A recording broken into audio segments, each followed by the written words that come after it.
distinguished ministers, excellencies, delegates, ladies and gentlemen, it is a great honor for me to declare open the 10th Review Conference of the parties to the Treaty on the Non-Proliferation of Nuclear Weapons.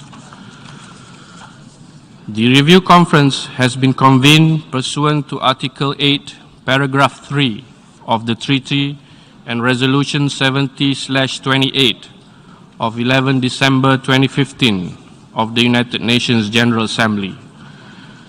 This is the 10th Review Conference of the Treaty and the 5th to be held since May 1995, when states parties adopted decisions on the indefinite extension of the treaty, on the strengthening of its review process, and on principles and objectives for nuclear non-proliferation and disarmament, together with a resolution on the Middle East. The treaty, which entered into force 52 years ago, has played a crucial role in nuclear non-proliferation, nuclear disarmament, and the peaceful uses of nuclear energy. Throughout the past half-century, the NPT has served as an essential pillar of international peace and security and a bulwark against the dangers of nuclear weapons. This review conference provides all parties of the treaty with an important opportunity to reaffirm their commitment to the treaty and to the full implementation of all its provisions, as well as the consensus outcomes of previous review conferences. This is important in upholding the integrity of the treaty and in ensuring that it remains the cornerstone of the global nuclear non-proliferation regime and an essential foundation for the pursuit of nuclear disarmament. The conference also provides an opportunity, as decided by the 1995 Review and Extension Conference, to address emerging challenges and to articulate a way forward to ensure that the treaty stays relevant and fit for purpose. Excellencies, distinguished delegates, ladies and gentlemen, following the practice of previous review conferences, I now wish to introduce the final report of the Preparatory Committee, NPT/Conf.2020/1, adopted on 20th May 2019. The committee held 3 sessions during the period of May 2017 to May 2019. 153 states parties to the treaty participated in the work of one or more of the sessions of the Preparatory Committee. States not party to the treaty, specialized agencies, and international and regional intergovernmental organizations, as well as representatives of academia and non-governmental organizations have attended meetings of the Preparatory Committee in accordance with the modalities of participation agreed by the committee. At each session of the Preparatory Committee, a meeting was specifically allocated for representatives of non-governmental organizations to share their views and perspectives on relevant issues. The Preparatory Committee was able to agree and make a recommendation on all main issues related to the organization of the conference. In particular, during the second session of the Preparatory Committee on 25th April 2018, a decision on the date and venue for the conference was adopted. Unfortunately, the COVID-19 pandemic forced the postponement of the review conference on 4 occasions. On each occasion, a decision was taken by state parties through silence procedure. In his letter dated 11 March 2022, the President-designate Ambassador Gustavo Slavinen informed states parties that the dates of the 10th Review Conference had been confirmed from 1st to 26 August 2022. The Preparatory Committee was also able to agree and make recommendations on the draft rules of procedure and the financial arrangements the provisional agenda, and the allocation of items to the main committees, as well as background documentation. The recommendations on these issues are reflected in the final report of the committee, which is available on the UNODA's website for the 10th NPT Review Conference. The Preparatory Committee decided to defer consideration on a final document or documents to the Review Conference. Throughout the preparatory process, the committee devoted most of its meetings to substantive discussions on all aspects of the treaty based on the allocation of items to each of the main committees of the 2015 Review Conference, and 3 specific blocks of issues. 1. Nuclear disarmament and security assurances. 2. Regional issues, including with respect to the Middle East and the implementation of the 1995 resolution on the Middle East. And 3. Peaceful uses of nuclear energy and other provisions of the treaty, and improving the effectiveness of the strengthened review process. Guided by the provisions of the final document of the 2000 Review Conference, including paragraph 7 of the section, despite the committee's best efforts, it was unable to produce a consensus report containing substantive recommendations to the Review Conference. Excellencies, distinguished delegates, ladies and gentlemen, at this stage, it is my privilege and duty to take up a particular issue, namely the recommendation for the office of the President of the 10th NPT Review Conference. As agreed at the 3rd session of the Preparatory Committee, upon receipt of the nomination from the chair of the group of non-aligned states parties to the treaty, I communicated the candidacy of His Excellency Ambassador Gustavo Slavinen of Argentina to all states parties on 23rd January 2020. Ambassador Slavinen's candidacy was unanimously endorsed for the presidency of the 10th NPT Review Conference. I now place the recommendation formally before the conference for approval.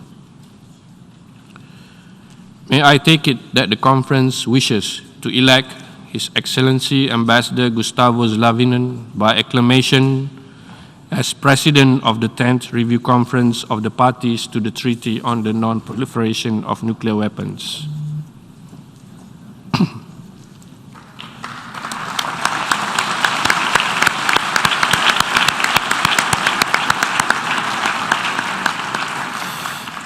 It is so decided.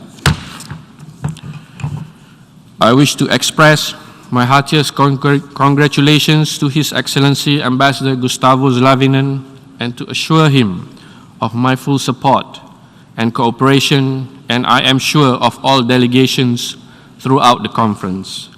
I would now like to invite the President to take his seat. Please join me in welcoming Ambassador Slavinen to the podium.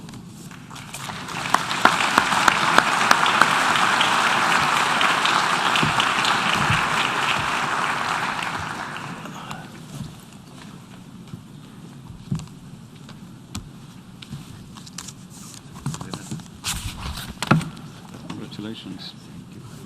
Thank you. Congratulations. Thank you. Thank you. Folder. Please.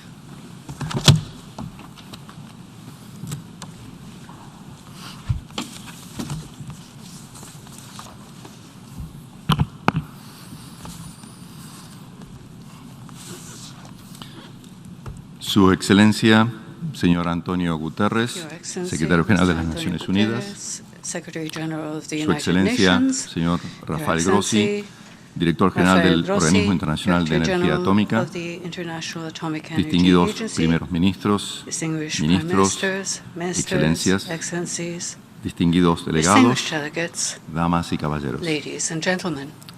Es un verdadero honor para mí poder dirigirme a ustedes hoy, ya como presidente de la 10ª conferencia del examen del Tratado sobre la No Proliferación de las Armas Nucleares, TNP.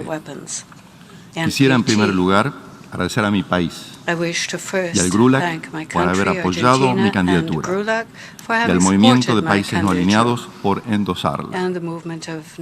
Mi agradecimiento es también para todos los Estados parte por la confianza depositada en mí al elegirme para el cargo que asumo con mi mayor responsabilidad. Esa confianza ha sido inquebrantable desde marzo de 2020. Cuando esta conferencia tuvo que ser pospuesta por primera vez. Estoy sumamente agradecido por el apoyo y la flexibilidad que los Estados partes han demostrado a lo largo de este tiempo.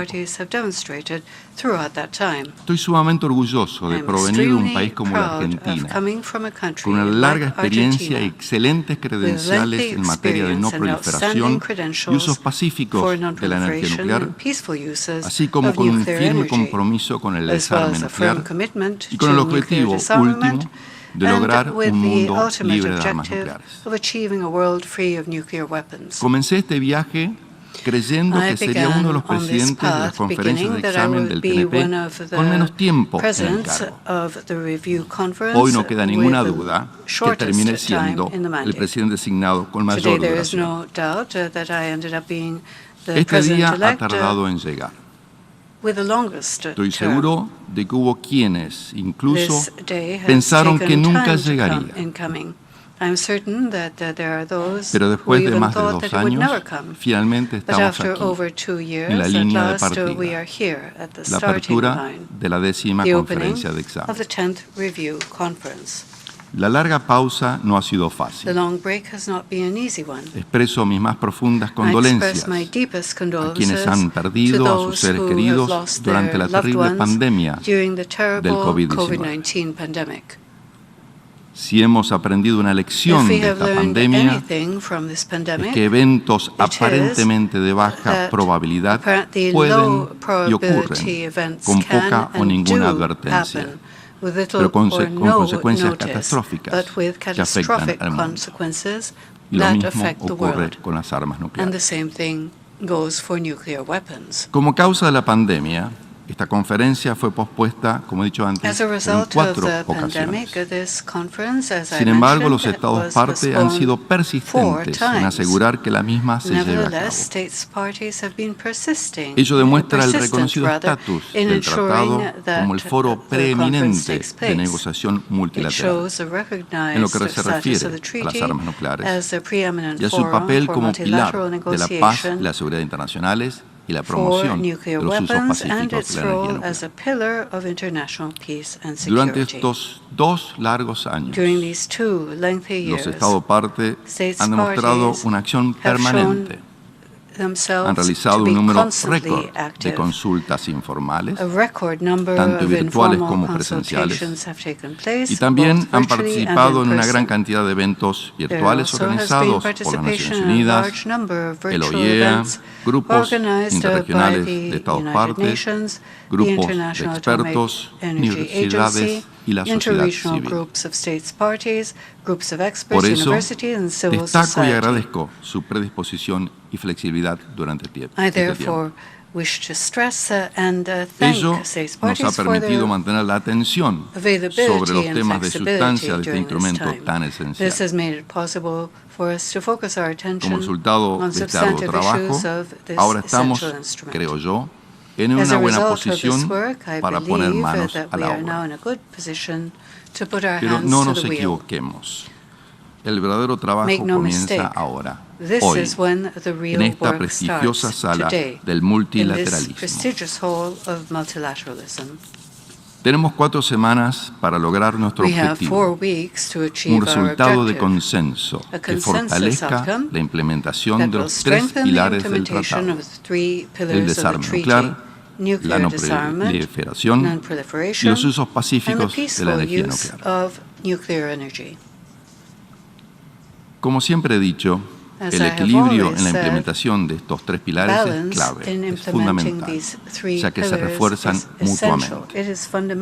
Este es el gran acuerdo, the Grand Bargain, que se encuentra en la esencia misma del tratado. Ahora, debemos ser honestos con nosotros mismos y reconocer que el mundo ha cambiado mucho desde la última conferencia de examen y en algunos aspectos, lamentablemente, de manera radical. Los Estados partes, ustedes, tendrán que negociar en un entorno internacional mucho más complejo y cambiante. Uno en el que las presiones externas relacionadas, entre otras cosas, con el abrupto cambio del entorno global de seguridad como consecuencia de la guerra en Ucrania, están impactando en la sustancia del trabajo e impactará seguramente en nuestro trabajo.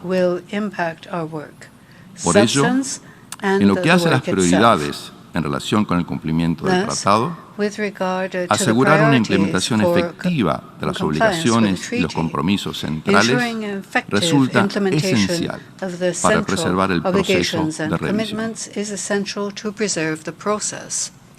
No podemos dejar de destacar que, para muchos, esto es particularmente relevante en relación con los compromisos en materia de desarme nuclear.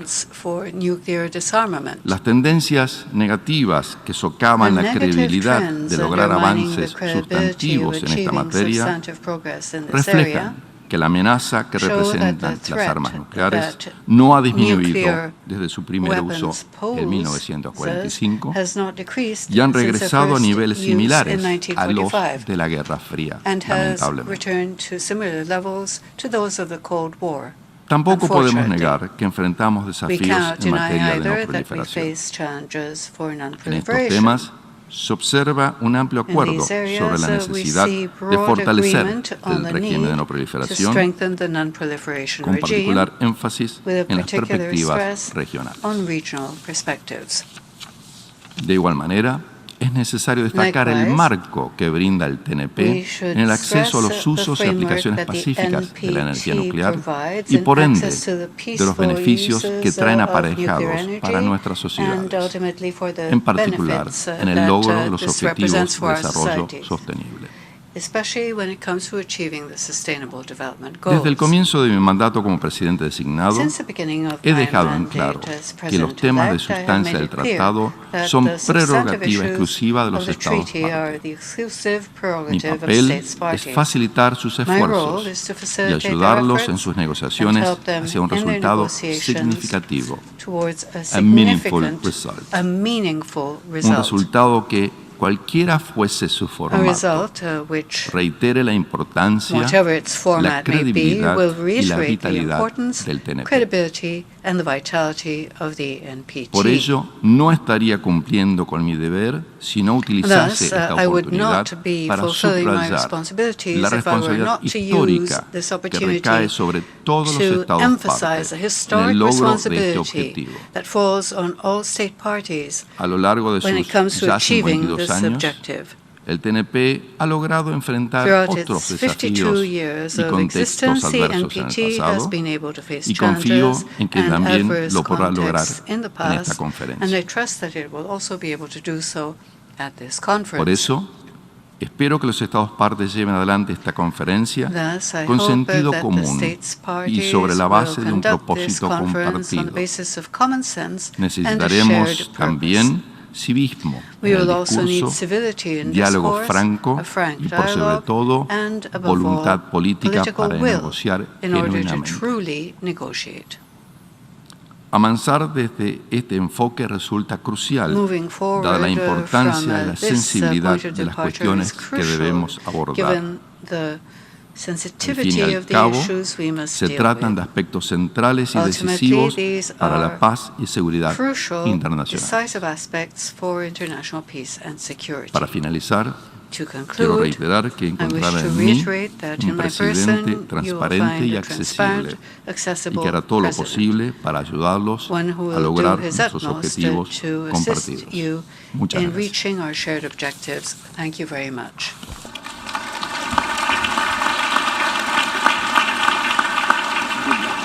Buenas tardes.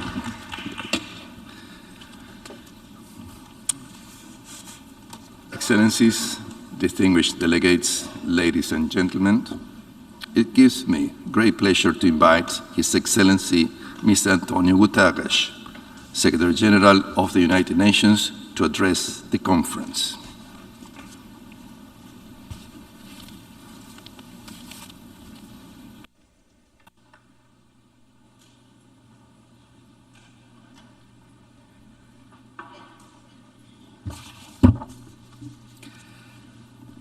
Your Excellency, Ambassador Slovinen, congratulations on your election as President of the conference. You have my full support in the task ahead of us. Excellencies, distinguished delegates, ladies and gentlemen, this conference has been long delayed, but its importance and urgency remain undiminished. It takes place at a critical juncture for our collective peace and security. The climate crisis, stark inequalities, conflicts and human rights violations, and the personal and economic devastation caused by the COVID-19 pandemic have put our world under greater stress than it has faced in our lifetimes. And it occurs at a time of nuclear danger not seen since the height of the Cold War. That is the reason that, to undermine the importance of this conference, I will be in a few days in Hiroshima in the anniversary of the first nuclear bombardment in human history, and then I will follow it to two visits to other countries in the region, having non-proliferation as a key item in the agenda of the visits. Now, the initial post-Cold War period ushered in a tentative new hope for peace. A hope found in massive arsenal reductions, in entire regions declaring themselves to be nuclear weapons-free, and in the entrenchment of norms against the use, proliferation, and testing of nuclear weapons. When I was Prime Minister of Portugal, I instructed our mission to the United Nations to vote for the first time against the resumption of nuclear testing in the Pacific.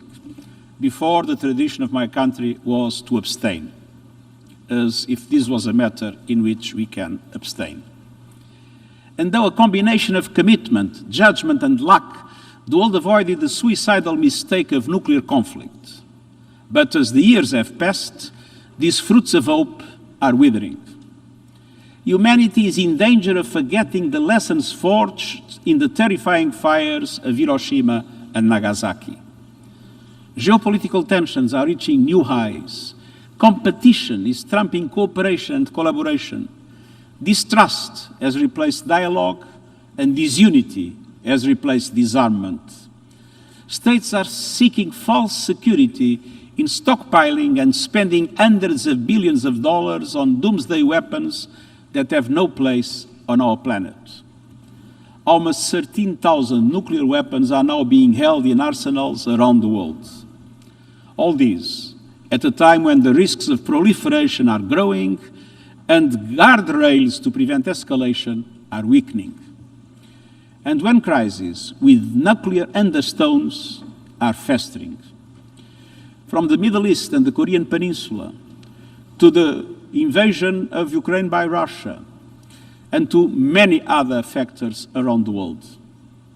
Excellencies, the clouds that parted following the end of the Cold War are gathering once more. We have been extraordinarily lucky so far, but luck is not a strategy, nor is it a shield from geopolitical tensions boiling over into nuclear conflict. Today, humanity is just one misunderstanding, one miscalculation away from nuclear annihilation. We need the treaty of non-proliferation of nuclear weapons as much as ever. And that is why this review conference is so important. It's an opportunity to hammer out the measures that will help avoid certain disaster, and to put humanity on a new path towards a world free of nuclear weapons. It is also a chance to strengthen this treaty and make it fit for the warring world around us. I suggest 5 areas for action. First, we urgently need to reinforce and reaffirm the 77-year-old norm against the use of nuclear weapons. This requires a steadfast commitment from all states parties. It means finding practical measures that will reduce the risk of nuclear war and put us back on the path to disarmament. We need to strengthen all avenues of dialogue and transparency. And peace cannot take hold in an absence of trust and mutual respect. Second, reduction the risk of war is not enough. Eliminating nuclear weapons is the only guarantee they will never be used. We must work relentlessly towards this goal. And this must start with new commitments to shrink the numbers of all kinds of nuclear weapons so that they no longer hang by a thread over humanity. And it means reinvigorating and fully resourcing our multilateral agreements and frameworks around disarmament and non-proliferation, including the important work of the International Atomic Energy Agency. Troisièmement, nous devons nous attaquer aux tensions qui couvent au Moyen-Orient et en Asie. La persistance des conflits, conjuguée à la menace des armes nucléaires, rapproche ces régions de la catastrophe. Nous devons redoubler nos efforts en faveur du dialogue et de la négociation pour apaiser les tensions et tisser de nouveaux liens de confiance dans les régions qui en ont connu trop peu. Quatrièmement, nous devons promouvoir l'usage pacifique des technologies nucléaires, notamment à des fins médicales et autres, pour accélérer la réalisation des objectifs de développement durable. Utilisé à des fins pacifiques, le nucléaire peut être très bénéfique pour l'humanité. Cinquièmement et enfin, nous devons remplir tous les engagements restant pris dans le traité et veiller à ce que le texte demeure à jour et adapté à ces temps difficiles.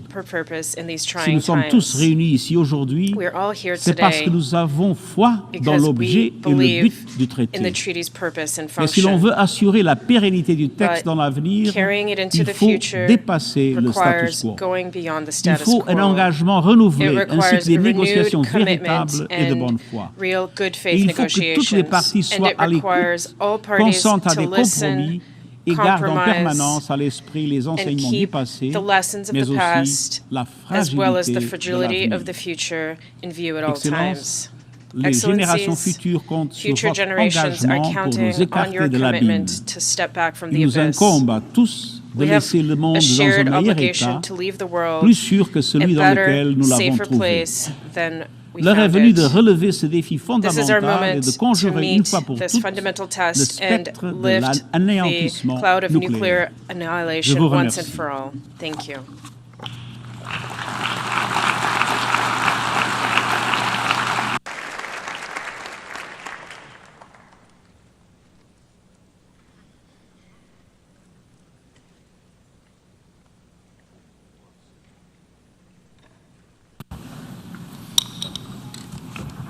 On behalf of all delegations, I wish to thank the United Nations Secretary General for his important address and for his good wishes for the success of the conference. I'm also grateful for the kind words he has addressed to me. I would also like, on behalf of all state parties, to convey to him the sincere appreciation for the most valuable assistance that we have received throughout the preparatory process for the conference. I thank you. It gives me great pleasure to invite His Excellency Mr. Rafael Grossi, Director General of the International Atomic Energy Agency, to address the conference.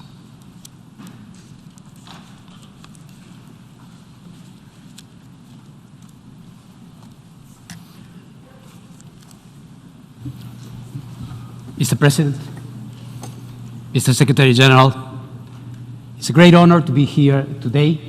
And of course, it gives me a special and very meaningful feeling to be doing this under your leadership, Mr. President, a friend of more than 35 years in the Argentine diplomatic service. Mucha suerte, Gustavo. Estamos con vos. Ladies and gentlemen, you heard it from the President, you heard it from the Secretary General. We are facing big challenges.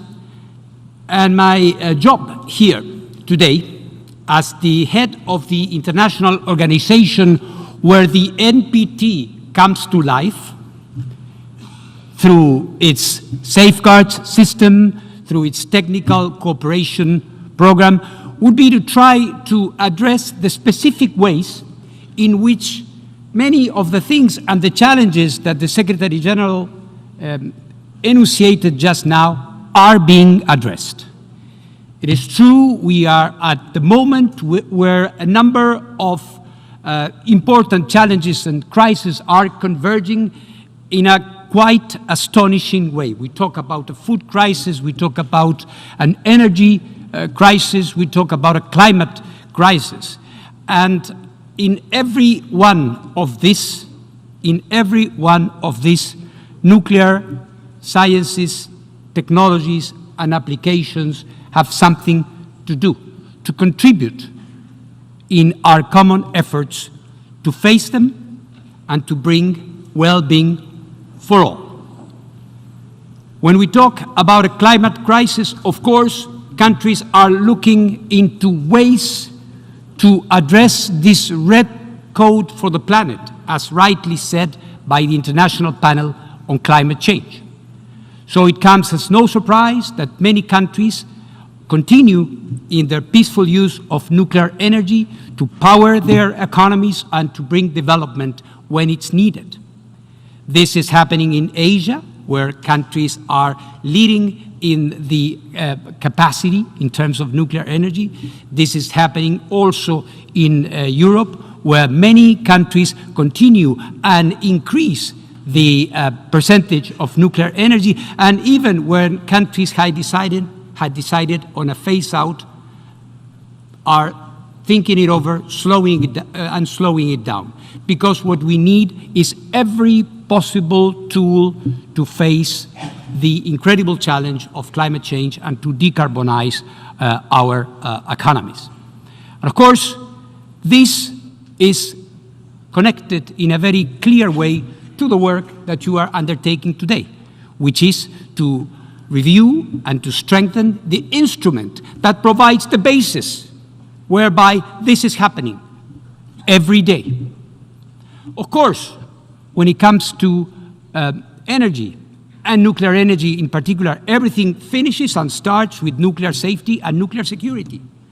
And here, the nuclear safety regime, led by member states and in close cooperation with the IAEA, has been tested by fire and flood, has been tested by fire in the flames that engulfed the reactor number 4 in Chernobyl, and it was challenged by flood with a gigantic wave that crippled the safety systems of the Fukushima Daiichi nuclear power plant.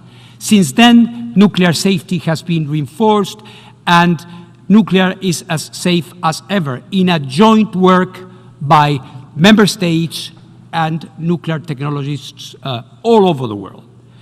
But the technological challenges or the human and other problems that we have are being multiplied by the specter of war that was mentioned as well. And this has brought a new and unexpected dimension to nuclear safety in Ukraine, of course. At the beginning of the conflict, at the beginning of the war, I enunciated 7 pillars of nuclear safety that should never be violated when it comes to nuclear facilities. And these include, of course, the respect of the physical integrity of a nuclear power plant.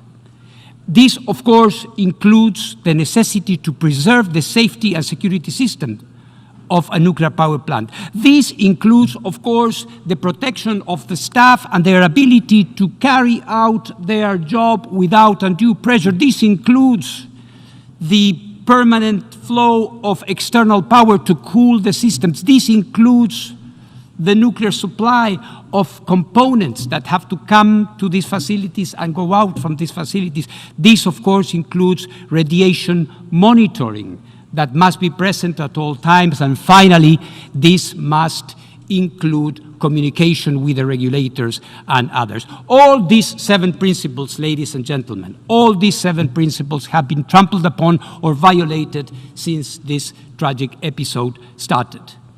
This allowed us to go to Chernobyl as the IAEA and work together with Ukraine and restore the systems there. But still, there is an open challenge in Zaporizhia.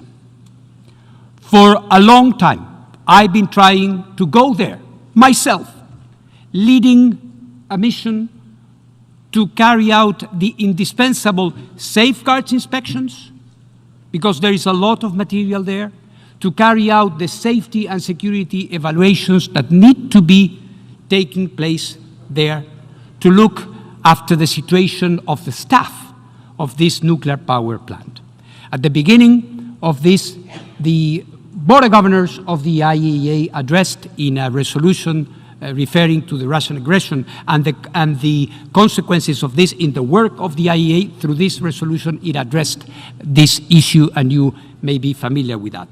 Ladies and gentlemen, we are ready to go. We hope to be able to come to Zaporizhia, because if something happens there, we will only have ourselves to blame for it, not a catastrophe, not an earthquake or a tsunami. It will be our own inaction to blame for it. Nuclear non-proliferation has been rightly mentioned by the President and by the Secretary General. We do know that we have important challenges ahead of us. The safety and security and the safeguards systems that we have are essential. And as nuclear continues and as more nuclear material is added, a strong, robust, agile, present system of safeguards must be present everywhere. Let's not forget that in the 1990s, this system was circumvented, was challenged under the guise of peaceful activities. And this is when the international community came together and strengthened the safeguards regime that had been violated through the addition of the additional protocol, which reinforced that system so that no one can do that. We will be needing this kind of support to be carrying out our mission in the way it should be done. Of course, there are concrete issues that need to be addressed. We are working on them. We know that for us to be able to give the necessary and credible assurances that every activity in the Islamic Republic of Iran is in peaceful uses, we need to work collaborative with them. It can be done. We have been doing it in the past. But we need, and I say this very clearly, we need to have the access that is commensurate with the breadth and depth of that nuclear program. It can be done. Let's do it. There are, of course, other issues that are important for us. The situation in the Democratic People's Republic of Korea is also of concern, and we hope that the inspectors of the IAEA will be able to return to this country from which they were expelled in 2009. Without that, there will be no trust and there will be no confidence. Let's do it. We also know, because everything evolves, as the President was saying, it's a different world. And we also know that countries are working on nuclear naval propulsion. This, which is foreseen in the existing regulatory framework, still raises questions and requires adequate technical answers so that anything that is being done will be in full compliance with all existing safeguards commitments, but all involved. The IAEA is seized with the matter, and we will be working on that. Finally, it is obvious that there is no, and we are not going to have a more secure world if more nuclear weapons are added to the existing nuclear arsenals, or if new countries are acceding to nuclear weapons. And we have to do everything in our power to prevent it. Mr. President, Mr. Secretary General, this is not a treaty for 20. This is a treaty from 194, or as many, universal. And this goes to the heart of the issues of the peaceful uses of nuclear energy. Nuclear technologies, as the Secretary General was reminding us, help us cure cancer. Hence, the launch of our Race of Hope project, which I had the honor to launch in Addis Ababa, with our African friends, because in Africa, 70% of the population do not have access to radiotherapy, and people die of cancers. No one does in industrialized nations. This is an obscenity and must stop. And the IAEA can work with member states to do it. The same applies to food security, where we can work on drought-resistant crops and protect them for the economy and the well-being of these countries, or the protection against ocean acidification of plastic pollution. Every single aspect of this is comprised within the technical cooperation program of the IAEA. And this brings back to the main issue. Why are we here? We are here to review the treaty that underpins, makes sense of all of these activities that have to do with disarmament, with non-proliferation, and of course, with peaceful uses. So, from the perspective of the IAEA, where the NPT comes to life, let's recommit to these principles enshrined in this treaty. Let's protect the NPT. Let's embrace the NPT. The IAEA will be with you every step of the way. Thank you very much.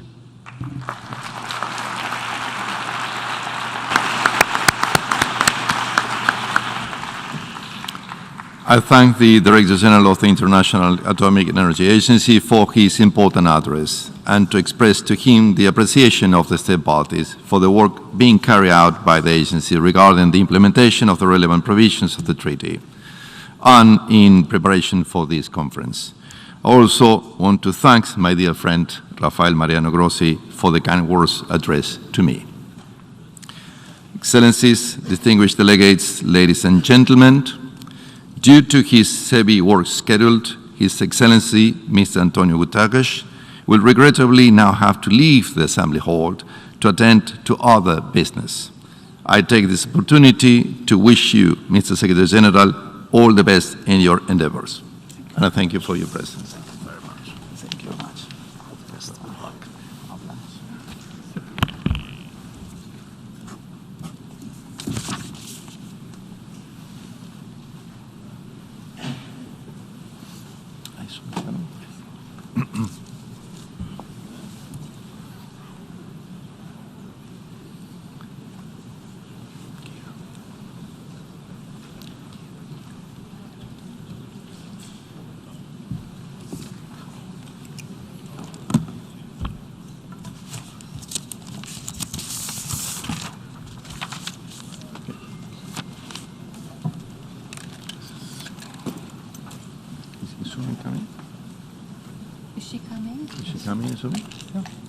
Yeah?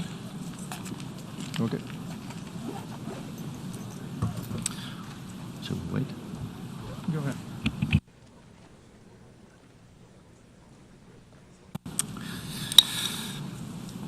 As you recalled, at its third session, the Preparatory Committee considered the draft rules of procedure for the conference and agreed to recommend them to the conference. The draft rules of procedures are contained in Annex 3 of the final report of the Preparatory Committee, document NPT/Conf 2020/1, which was submitted earlier to the conference by the chair of the third session of the Preparatory Committee, Ambassador Said Mohammed Ashrin Sayed Hussein. May I take it that the conference wishes to adopt the draft rules of procedures? It is so decided. Following the adoption of the rules of procedures, I would now like to refer to Rule 44/3 regarding requests for observer status for specialized agencies and international and regional and intergovernmental organizations. Requests for observer status have been received from the African Commission on Nuclear Energy, the African Union, the Agency for the Prohibition of Nuclear Weapons in Latin America and the Caribbean, OPANAL, the Brazilian Argentine Agency for Accounting and Control of Nuclear Materials, ABAC, the European Union, the International Committee of the Red Cross, the International Federation of Red Cross and Red Crescent Societies, the Inter-Parliamentary Union, the League of Arab States, the Nuclear Energy Agency of the Organization for Economic Cooperation and Development, the Organization for the Prohibition of Chemical Weapons, OPCW, the Organization of the Islamic Conference, the North Atlantic Treaty Organization, NATO, the Pacific Islands Forum, the Preparatory Commission for the Comprehensive Nuclear Test Ban Treaty Organization, CTBTO, the United Nations Institute for Disarmament Research, UNITIR, and United Nations University. I wish to recall that the Preparatory Committee agreed to recommend to the conference that, notwithstanding Rule 44, Paragraph 3 of the Rules of Procedures, specialized agencies and international and regional intergovernmental organizations be invited to make oral representations to the conference upon the decision of the conference on a case-by-case basis. May I take it that the conference wishes to proceed in accordance with the recommendations of its preparatory committee?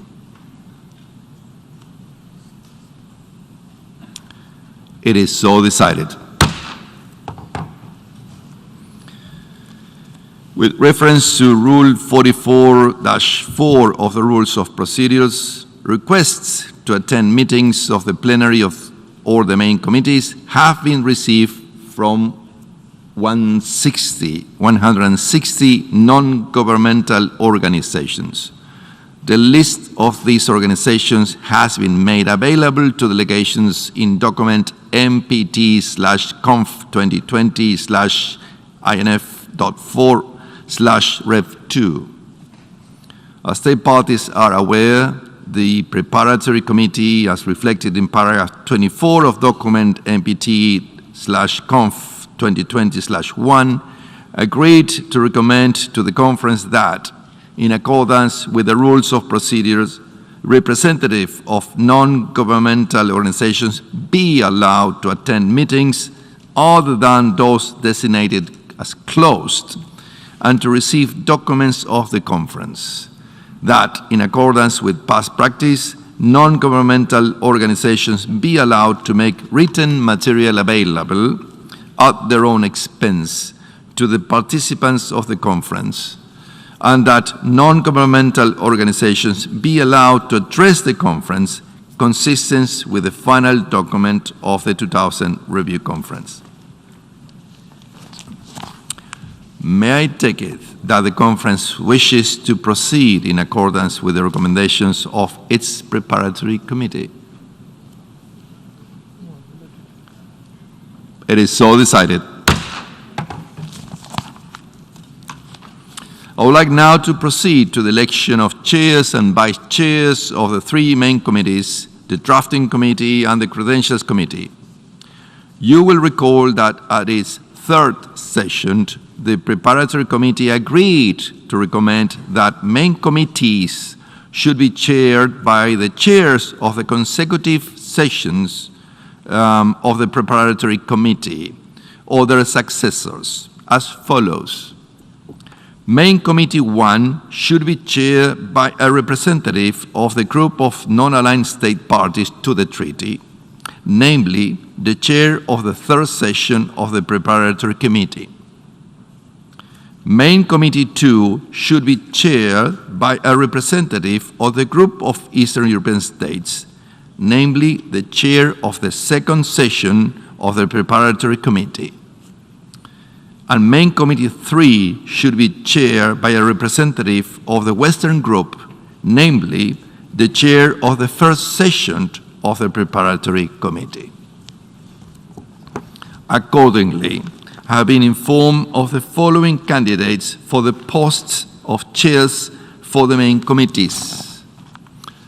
For Main Committee 1, His Excellency Mr. Said Mohammed Hashrin Said Hussein of Malaysia.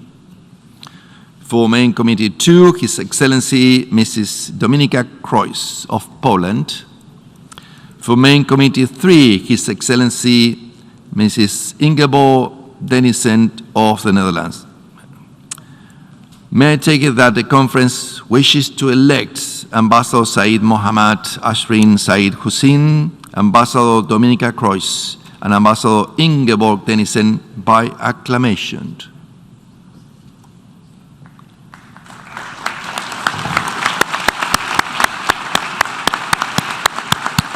Thank you. Thank you. It is so decided.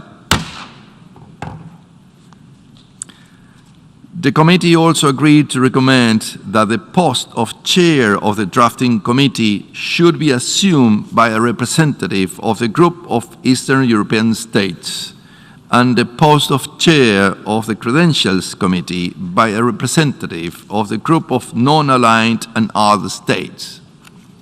Have been informed that the following candidates for the posts of chairs have been nominated by the respective groups. For the drafting committee, His Excellency Mr. Georgi Molnar of Hungary.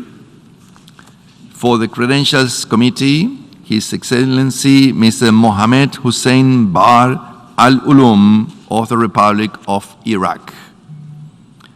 May I take it that the conference wishes to elect Ambassador Georgi Molnar and Ambassador Mohammed Hussein Bar Al-Ulum by acclamation?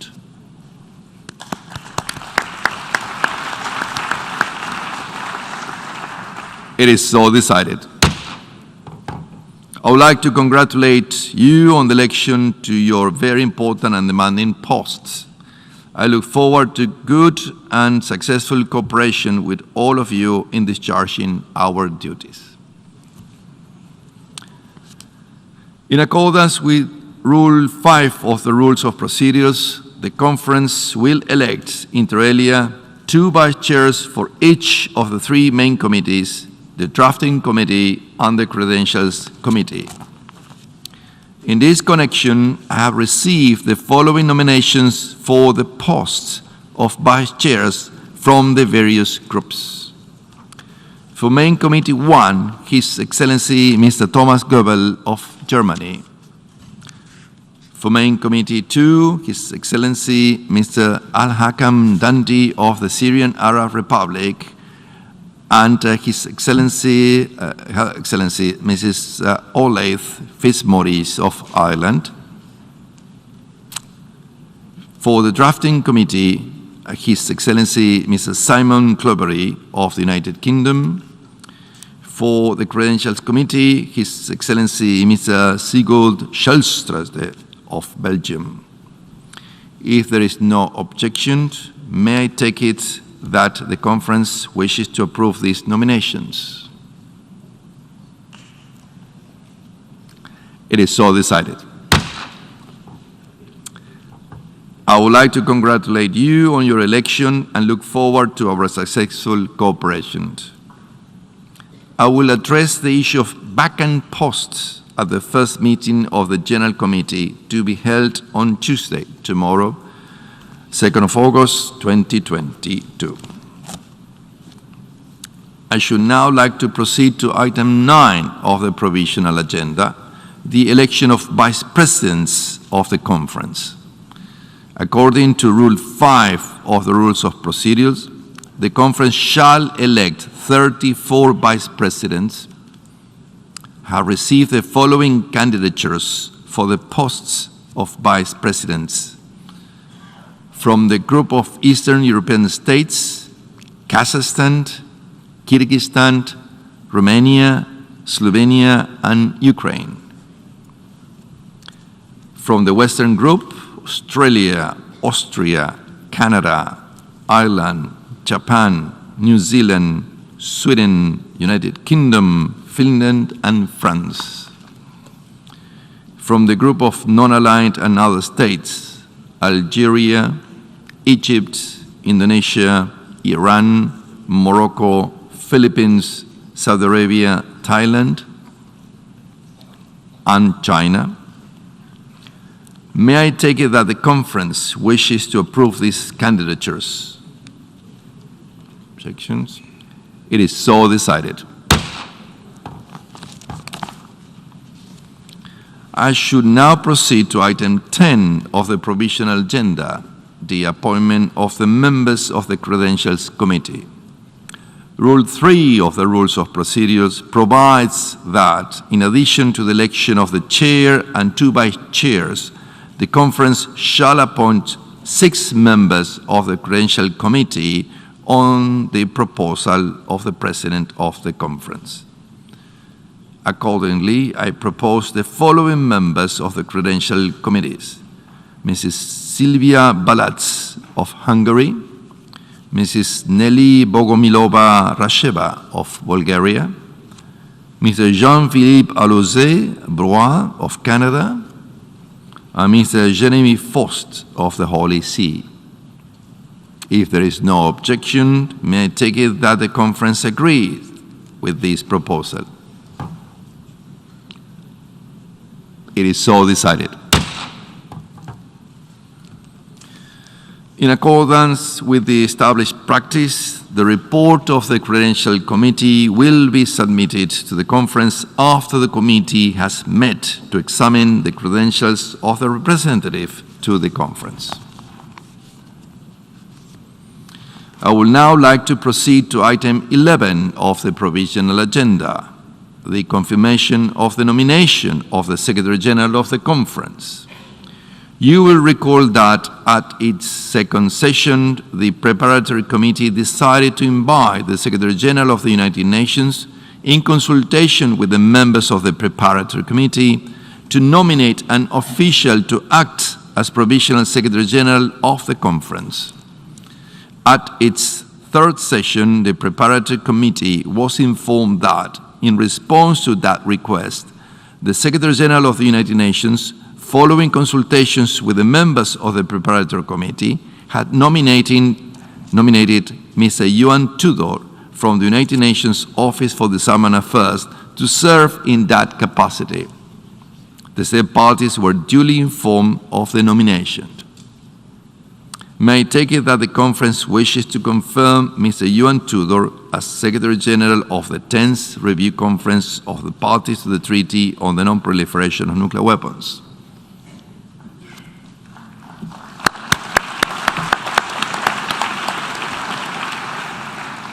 It is so decided, and I'm very pleased and relieved that we have done it. I wish to congratulate my dear friend, Mr. Yuan Tudor, on his confirmation as Secretary General of the conference, and I'm counting on your full support during these 4 weeks. I would like now to take up item 12 of the provisional agenda, adoption of the agenda of the conference. May I take it that the conference concurs with the provisional agenda as contained in Annex Roman 4 of the final report of the Preparatory Committee, document MPT-Conf 2020-1. See no objections. It is so decided. I would now like to proceed to the allocation of items to the main committees and the establishment of subsidiary bodies to the main committees. A decision on the allocation of items to the main committees of the conference was adopted at the third session of the Preparatory Committee and is contained in Annex Roman 5 of the final report of the Preparatory Committee. May I take it that the conference wishes to proceed accordingly? It is so decided.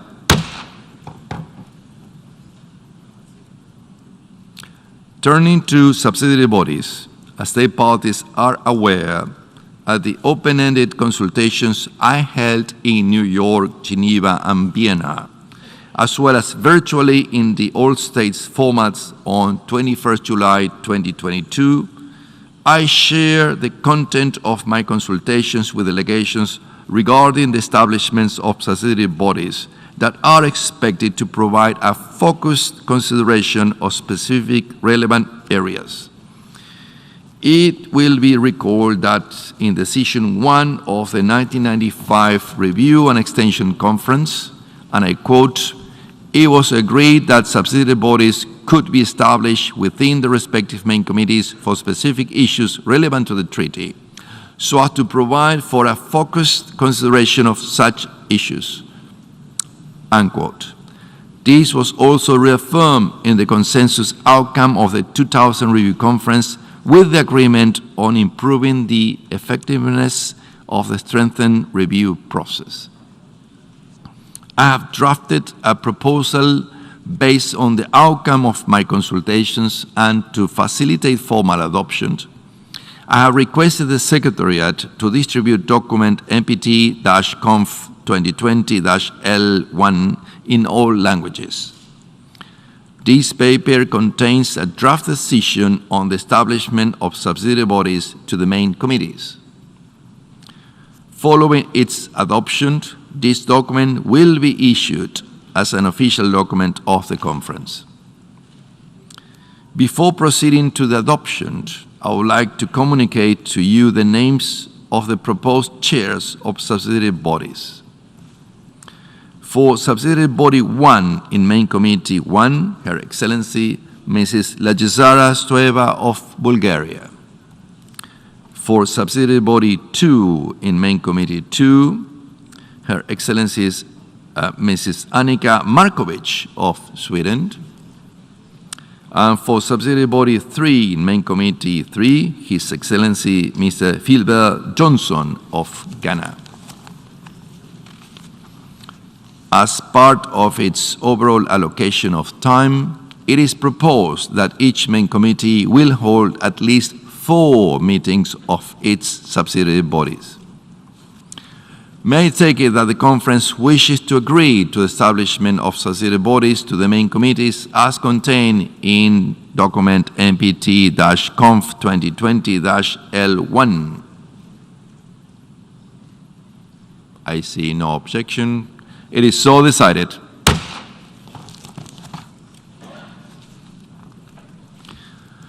Excellencies, distinguished delegates, I would now like to turn to the draft program of work circulated as document NPT-Conf 2020-INF-3-Rev1. This draft was submitted to assist delegations in planning. As state parties are aware, following my consultations with delegations, the draft program of work will guide our work during the conference. We will leave flexibilities in adjusting the program in order to take into account any changed circumstances and to ensure we are utilizing our time as effectively as possible. Further to the adoption of the decision on the subsidiary bodies, the program of work will reflect the time and room allocated to their meetings. I will utilize the assistance of the General Committee regarding the general conduct of the business of the conference and will seek the conference consideration if issues arise that necessitate changes to how we structure our work. Taking this into account, may I take it that the conference wishes to take note of the draft proposed program of work as contained in document NPT-Conf 2020-INF-3-Rev1. If it is the case, the work of the conference will proceed accordingly.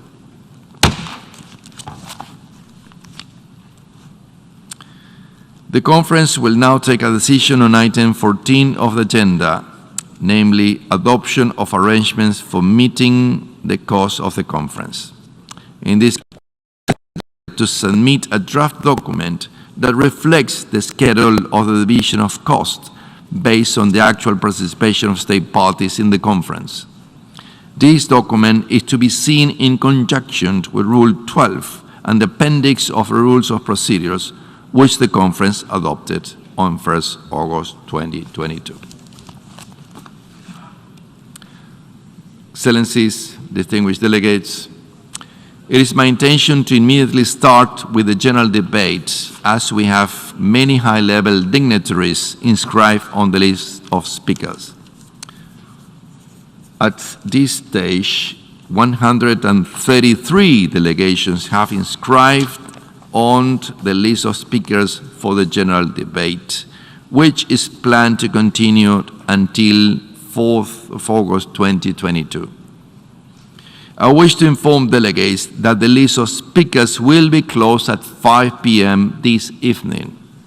I would therefore encourage all those delegations wishing to speak during the general debate and which have not yet inscribed their names on the list of speakers to do so before closing the list. I would also like to remind you, as indicated in the revised version of Information Note 1 of 9th of May 2022, that group statements should not exceed 8 minutes and national statements should not exceed 5 minutes. Similarly, statements in the exercise of the right of reply should not exceed 5 minutes for the first intervention and 3 minutes for the second. In accordance with established practice, all statements by the representative of state parties are made from the rostrum. I should like to encourage delegations to be present in meeting rooms at the scheduled time in order to promote the punctuality and efficiency of the conference proceedings. Distinguished delegates, colleagues, while we saw an improvement in the epidemiological situation compared to the last 2 years, we also recognize that we are not free from the coronavirus and its impact. As such, there is a need to be prudent. We must each continue to do our part in reducing the risk of exposure for ourselves and for our colleagues. UN Medical Services recommend not coming to the headquarters under any circumstances if one experiences symptoms related to the COVID-19 or symptoms of an upper respiratory tract infection. With a view to mitigating the impact of the large number of participants, in particular during the general debate, and as informed by the Secretariat at our informal consultations on 21st July, it is recommended that masks are to be worn by all attendees at all times when indoors, except when directly addressing a meeting, like I'm doing right now. All delegations are encouraged to manage COVID-19 cases and determine any subsequent action regarding case exposures among their own attendees, including notification to other delegations, to me, or to the Secretary General of the conference. Also, such approaches will be handled with full confidentiality and privacy and are intended solely to improve safety for all. The Occupational Safety and Health Committee of the UN will continue to closely monitor the COVID-19 metrics in your city, as well as the impact on UN capacity and operations.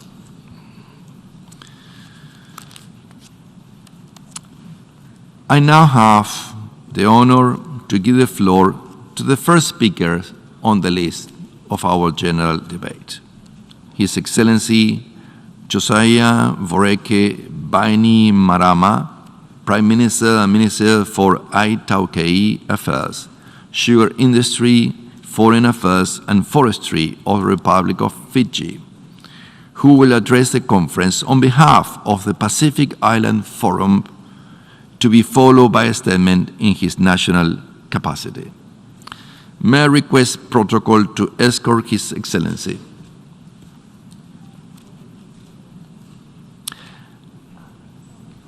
I have great pleasure in welcoming His Excellency Josiah Voreke Bainimarama, Prime Minister and Minister for Itaukei Affairs, Sugar Industry, Foreign Affairs and Forestry of the Republic of Fiji. I invite him to address the conference on behalf of the Pacific Island Forum and then to deliver his national statement. Thank you, Mr. Thank you, Mr. President. Mr. President, the Secretary General, it is an honor to be providing the first statement of this 10th Nuclear Non-Proliferation Treaty Review Conference on behalf of the parties to the South Pacific Nuclear Free Zone Treaty, the Treaty of Rarotonga, and as chair of the Pacific Islands Forum, together representing Australia, Cook Islands, Federated States of Micronesia, Kiribati, Nauru, New Zealand, Niue, Palau, Papua New Guinea, Republic of Marshall Islands, Samoa, Solomon Islands, Tonga, Tuvalu, Vanuatu, and my own country, Fiji. Mr. President, it is now 36 years since the entry into force of our Nuclear Free Zone Treaty. This was a proud moment, but one that was born out of the devastation of decades of nuclear testing and growing concerns about burgeoning nuclear weapons stockpiles. This experience made clear to our countries the risks of the nuclear arms race and of catastrophic nuclear war. It made clear the ongoing importance of the Treaty on the Non-Proliferation of Nuclear Weapons, the NPT, including, of course, its disarmament obligations under Article 6 and its non-proliferation provisions, which have drastically limited the emergence of new nuclear possessor states. Our Treaty of Rarotonga reinforces our commitment to these vital objectives. Fast forwarding to now, Mr. President, 35 years later, the threat posed by nuclear weapons continues. This has been made all too clear by recent events, and we condemn unequivocally Russia's thinly veined threats to use nuclear weapons. The slow pace of disarmament is of deep concern to our Pacific community. We are particularly concerned by increases in nuclear weapons stockpiles, modernization programs, the development of new types of weapons, and reductions in transparency. The disarmament obligations contained in Article 6 remains vital. We strongly call on all nuclear weapon states to implement their nuclear disarmament obligations under Article 6 of the NPT and honor the commitments they have made, including those emanating from the NPT review conferences. For us, the ongoing struggle with the legacy of nuclear testing, from transboundary contamination of homes and habitats to higher numbers of birth defects and cancers, gives rise to an acute awareness in the Pacific region of the threats posed by nuclear testing and dumping. This is why, Mr. President, the Treaty of Rarotonga was the first nuclear weapons free zone treaty to include a dumping provision for radioactive waste and radioactive matter, a provision that was later emulated in the Bangkok Treaty. It reflects our collective responsibility for and shared stewardship of our Blue Pacific. We hereby reaffirm our determination for a region free of environmental pollution by radioactive waste and other radioactive matter. Mr. President, given our shared heritage and collective responsibilities for the natural environment, we attach great importance to achieving the entry into force of the Comprehensive Nuclear Test Ban Treaty. We reiterate our calls for the remaining states to sign and ratify the treaty, in particular those states whose ratification is required to bring the treaty into legal effect. We note, Mr. President, the entry into the force of the Treaty on the Prohibition of Nuclear Weapons in January last year, and the first meeting of state parties to the treaty in June 2022, which adopted the Vienna Declaration titled Our Commitment to a World Free of Nuclear Weapons. Mr. President, for our own treaty, the Treaty of Rarotonga, we welcome the announcement by the United States in 2010 of its intention to ratify all protocols to the treaty. We call on the United States to now take the necessary steps towards ratification so that our treaty can have its full effect. Mr. President, our Treaty of Rarotonga includes a specific provision requiring parties to support the continued effectiveness of the international non-proliferation system based on the NPT and the IAEA safeguard system. In including this provision, we recognize the interplay between three pillars of the NPT and the importance of each of them. Our commitment to them stands today. The safe and secure shipment of radioactive materials is of importance to our region. We strongly urge all non-nuclear weapon states to fully comply with the NPT requirement to accept safeguards on peaceful nuclear activities and all related international law obligations relating to nuclear safety to ensure the prevention of harm to our ocean and our Blue Pacific, particularly from radioactive disasters and the transboundary spread of radioactive material and radioactive waste. Mr. President, we see the Treaty of Rarotonga as a living document and a symbol of our region's long-standing opposition to nuclear weapons. We stand together, ready to support your efforts at this review conference in support of a credible, ambitious outcome that reflects the ongoing importance of the NPT to the peace and security of our region and the world. I would now like to speak in my national capacity as the Fijian Prime Minister. Mr. President, generations of Pacific Islanders have waited in vain for an apology, for health support, for reassurances that there will be no repeat of testing, for reassurances that there will be no waste disposal, and for reaffirmations that nuclear weapons will never be deployed in the Blue Pacific again. Mothers of deformed babies in the Marshall Islands have waited. Families in French Polynesia who have lost loved ones too soon have waited. We are still waiting. And we look to this 10th review for greater commitment, far greater commitment by all countries to show us that they are taking actions to reduce their stockpiles of nuclear weapons. So long as the nuclear weapons maintain these arsenals, no one can sleep soundly. That is because, Mr. President, any person anywhere on the planet can potentially experience the same suffering the people of the Pacific have known and still know. Let's be clear, mutually assured destruction is no assurance of peace. Ask the people of Ukraine, ask the people of Syria, ask every victim of conflict anywhere in the world about the false peace these weapons promise.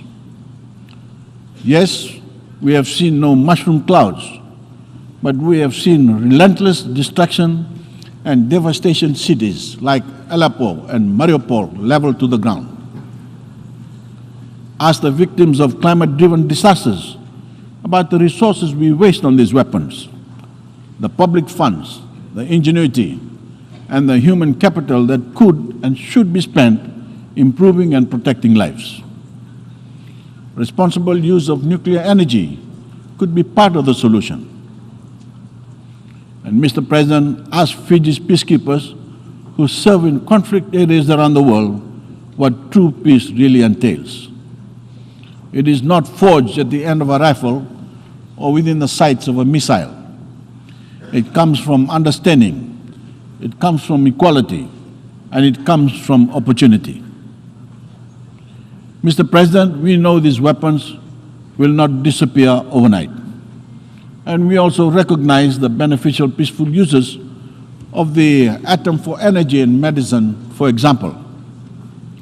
But it's common sense to recognize the complete and senseless waste that existing nuclear arsenals represent. We are here to urge the nuclear states to put forward comprehensive and transparent reports on their disarmament efforts, efforts that must be designed to point away from any new technology that would make these weapons more effective, more efficient, more powerful, or easier for more parties to acquire. They owe this to their citizens as much as they owe it to us. These aging relics, Mr. President, are a danger to everyone, whether they are pointed at you or siloed in your backyard. No one should leave one accident or one move of aggression away from annihilation. Mr. President, our commitment to a Pacific that is free of nuclear weapons is defining for our region. This is a commitment that I have also made as the Prime Minister.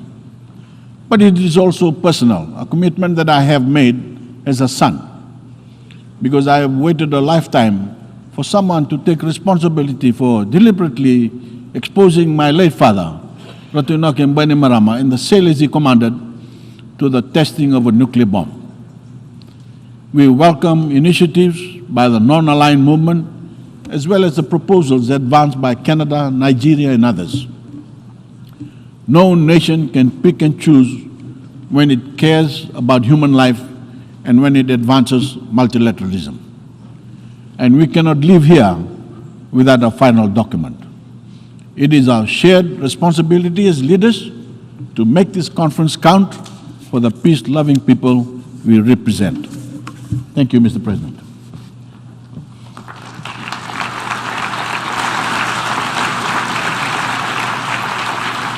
On behalf of the conference, I wish to thank the Prime Minister and Minister for ITUK Affairs, Sugar Industry, Foreign Affairs and Forestry of the Republic of Fiji for the statement just made, and I request protocol to escort His Excellency.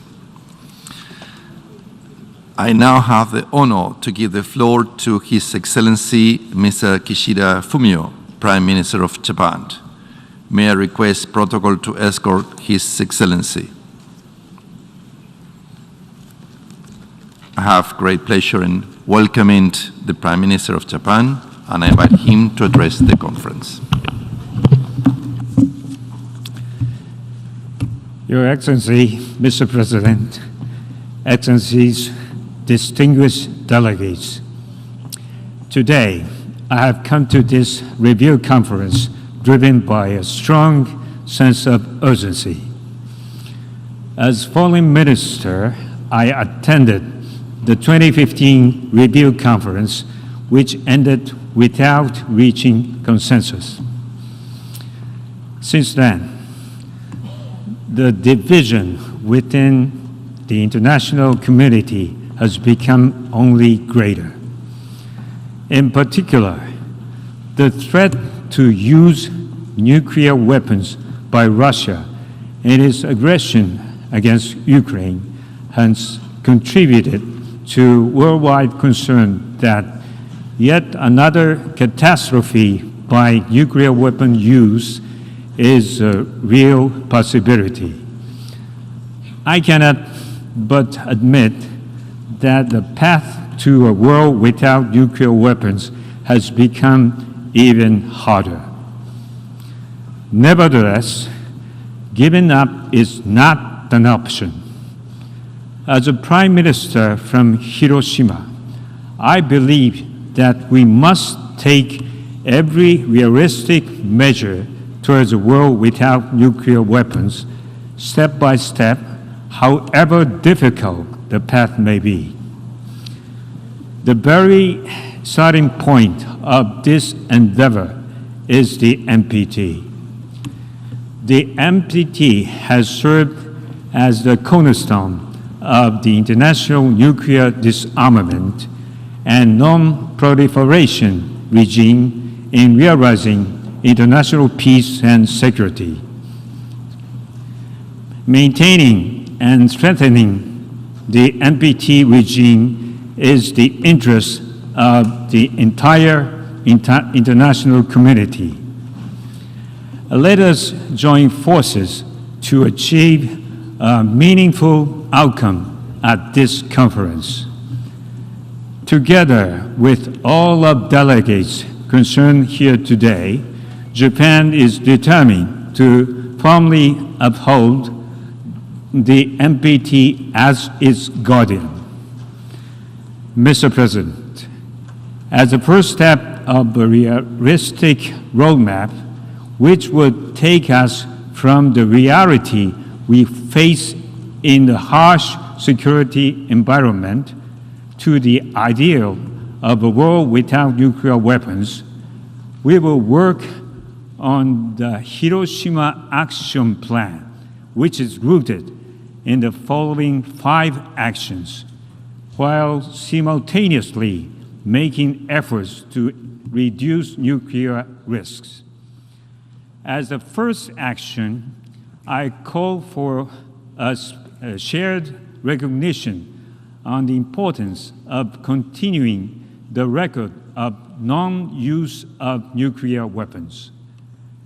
We should never tolerate the threat of the use of nuclear weapons, such as that made recently by Russia, let alone the use of nuclear weapons. We must ensure that Nagasaki remains the last place to suffer atomic bombing. The second action is to enhance transparency. Transparency is the foundation of all nuclear disarmament measures. I call on nuclear weapon states to enhance the transparency of their nuclear forces. In particular, I call on all nuclear weapon states to disclose information on the status of production of fissile materials. This is an important step to gather momentum for the commencement of negotiations on an FMCT. The third action is to maintain the decreasing trend of the global nuclear stockpile. While the number has significantly decreased since the peak of this Cold War, there are still more than 10,000 nuclear weapons in the world. Maintaining this decreasing trend is extremely important to getting closer to a world without nuclear weapons. To achieve this, I call on all nuclear weapon states to engage in a responsible manner. In this vein, Japan supports the dialogue conducted between the United States and Russia for further reduction and encourages the US and China to engage in a bilateral dialogue on nuclear arms control and disarmament. We should breathe new life into the discussions on the CTBT and FMCT. In order to build momentum towards facilitating the entry into force of the CTBT, I will convene a meeting of the CTBT friends at the leader level during the United Nations General Assembly in September. I reiterate our call for the immediate commencement of negotiations on FMCT. The fourth action is to secure nuclear non-proliferation and promote the peaceful uses of nuclear energy upon that basis. While there are concerns about the possibility of another nuclear test, Japan will address North Korea's nuclear and missile issues in coordination with the international community. The return to compliance with the Iran nuclear agreement is also yet to be realized. Japan will contribute proactively towards facilitating dialogue. The peaceful uses of nuclear energy should go hand in hand with nuclear safety. The recent attacks on nuclear facilities by Russia must not be tolerated. Building on the lessons learned from the 2011 accident, Japan will continue to reconstruct the affected areas and address various challenges associated with the decommissioning of the nuclear power station. In close cooperation with the international community, including the IAEA, Japan will continue to advance its efforts in a transparent manner in accordance with domestic and international safety standards. For the fifth action, Japan will promote the accurate understanding on the realities of nuclear weapons use through encouraging a visit to Hiroshima and Nagasaki by international leaders and others. In this connection, I welcome the visit by Secretary General Antonio Guterres to Hiroshima on August 6th. Japan shall make a contribution of $10 million to the United Nations in order to set up a Youth Leader Fund for a world without nuclear weapons. By inviting future leaders to Japan and providing them with opportunity to learn firsthand the realities of nuclear weapon use, this will create a global network among the youth towards the elimination of nuclear weapons. In order to build global momentum towards a world without nuclear weapons, I decided to hold the first meeting of the new international group of eminent persons on November 23rd in Hiroshima, which will enjoy the involvement of former and incumbent political leaders of the world. Mr. President, in 2023, Japan will host the G7 summit in Hiroshima. It is my intention to demonstrate our firm commitment from Hiroshima to never repeat the catastrophe of atomic bombings. Today, I have folded a paper crane and brought it with me here. Sasaki Sadako, the girl whose image served as a model of the Children's Peace Monument in the Hiroshima Peace Park, kept folding paper cranes wishing to live. Today, paper cranes have come to symbolize worldwide prayers for peace and a world without nuclear weapons. I will make steps towards a world without nuclear weapons together with all the people who share the common aspiration around the world. Thank you.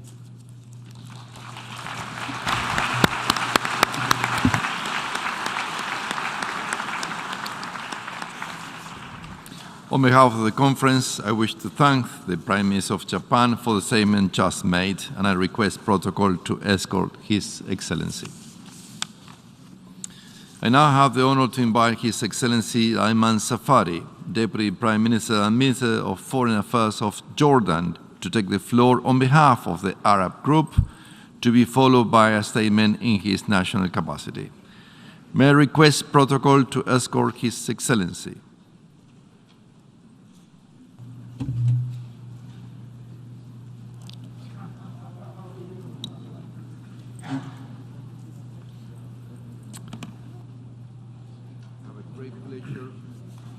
I have a great pleasure in welcoming the Deputy Prime Minister and Minister of Foreign Affairs of Jordan, and I invite him to address the conference.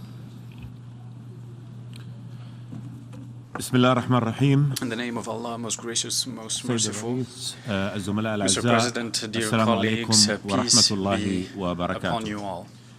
It is my pleasure to read before you the statement of the Arab group for the purposes of our conference, and the statement will be filed with the conference secretariat. I would like to start by congratulating you, Mr. President, in the name of the Arab group for your election as President of the 10th Review Conference of the parties to the Treaty on the Non-Proliferation of Nuclear Weapons, and I assure you of our support for السيد الرئيس، زملاء الأعزاء، تولي الدول العربية أهمية كبيرة لتعزيز نظام عدم الانتشار النووي وتحقيق عالمية المعاهدة وتنفيذ أحكامها.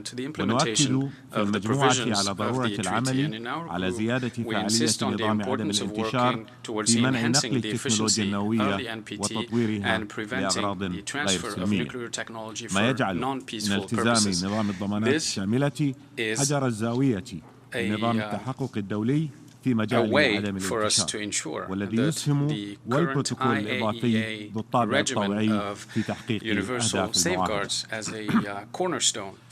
تعد الوكالة الدولية للطاقة الذرية الهيئة الوحيدة المعنية بالتحقق مع الحفاظ على الحق الأصيل غير القابل للتصرف للدول الأعضاء وفقا للمادة الرابعة من المعاهدة فيما يتعلق بالاستخدامات السلمية ورفض أي محاولات لفرض قيود أو شروط عليها. ويمثل انضمام جميع الدول العربية للمعاهدة وإخضاع منشآتها النووية لنظام الضمانات الشاملة دليلا على التزامها نزع السلاح وعدم الانتشار النووي. مصداقية المعاهدة تقوم على التوازن بين ركائزها الثلاث من ناحية وتحقيق علنيتها من ناحية أخرى. السيد الرئيس، يتعين التذكير بأنه أمكن التوصل لهذه المعاهدة استنادا لصفقة تلزم الدول النووية التخلص من أسلحتها في مقابل التزام الدول الأخرى عدم السعي لامتلاك هذه الأسلحة. وتلحظ المجموعة العربية أن الدول النووية لم تنفذ التزامها في وضع إطار زمني لنزع السلاح، وعليه تعرب المجموعة عن بالغ قلقها من محاولات بعض الدول النووية إعادة تفسير التزاماتها وفقا للمادة السادسة أو ربط تنفيذها بشروط مسبقة. وتؤكد المجموعة أن استمرار الدول النووية في تبني عقائد أمنية وعسكرية تتيح استخدام الأسلحة النووية وتطويرها يتعارض مع المعاهدة.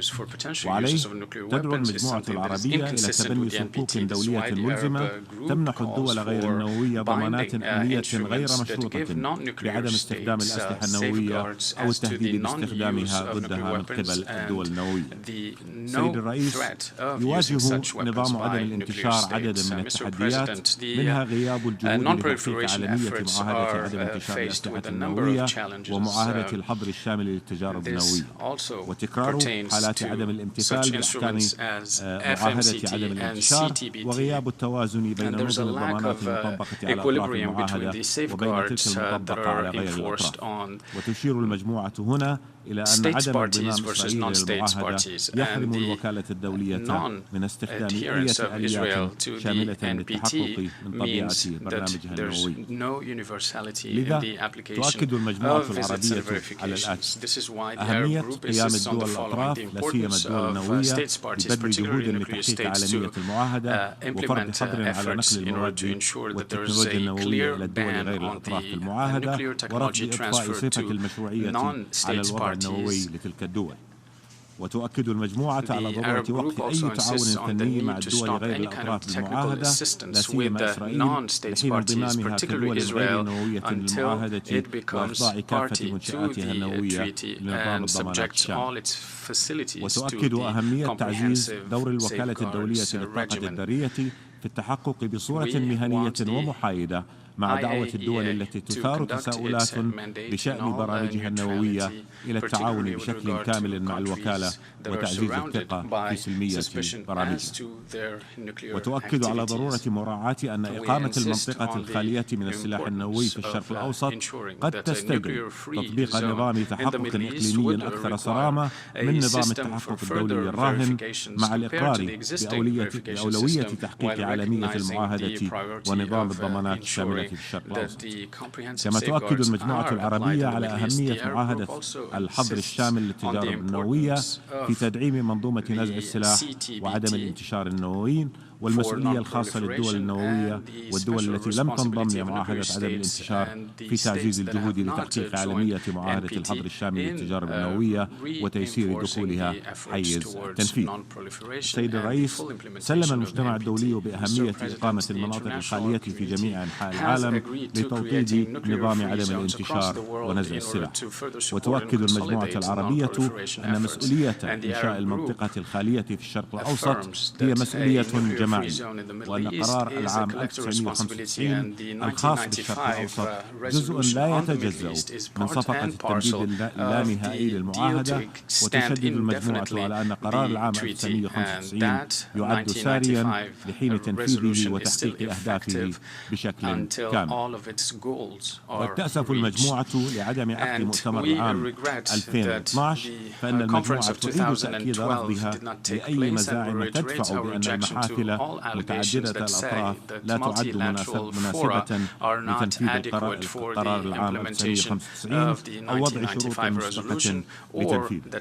وفي هذا السياق تود المجموعة العربية التذكير باعتماد الجمعية العامة المقرر رقم 73/456 الخاص بتكليف السكرتير العام بعقد مؤتمر للتفاوض على معاهدة ملزمة حول إنشاء منطقة خالية من الأسلحة النووية وأسلحة الدمار الشامل الأخرى في الشرق الأوسط، بتوافق الآراء والإرادة الحرة للدول الأعضاء، على أن يكون قرار العام 1995 مرجعية المؤتمر.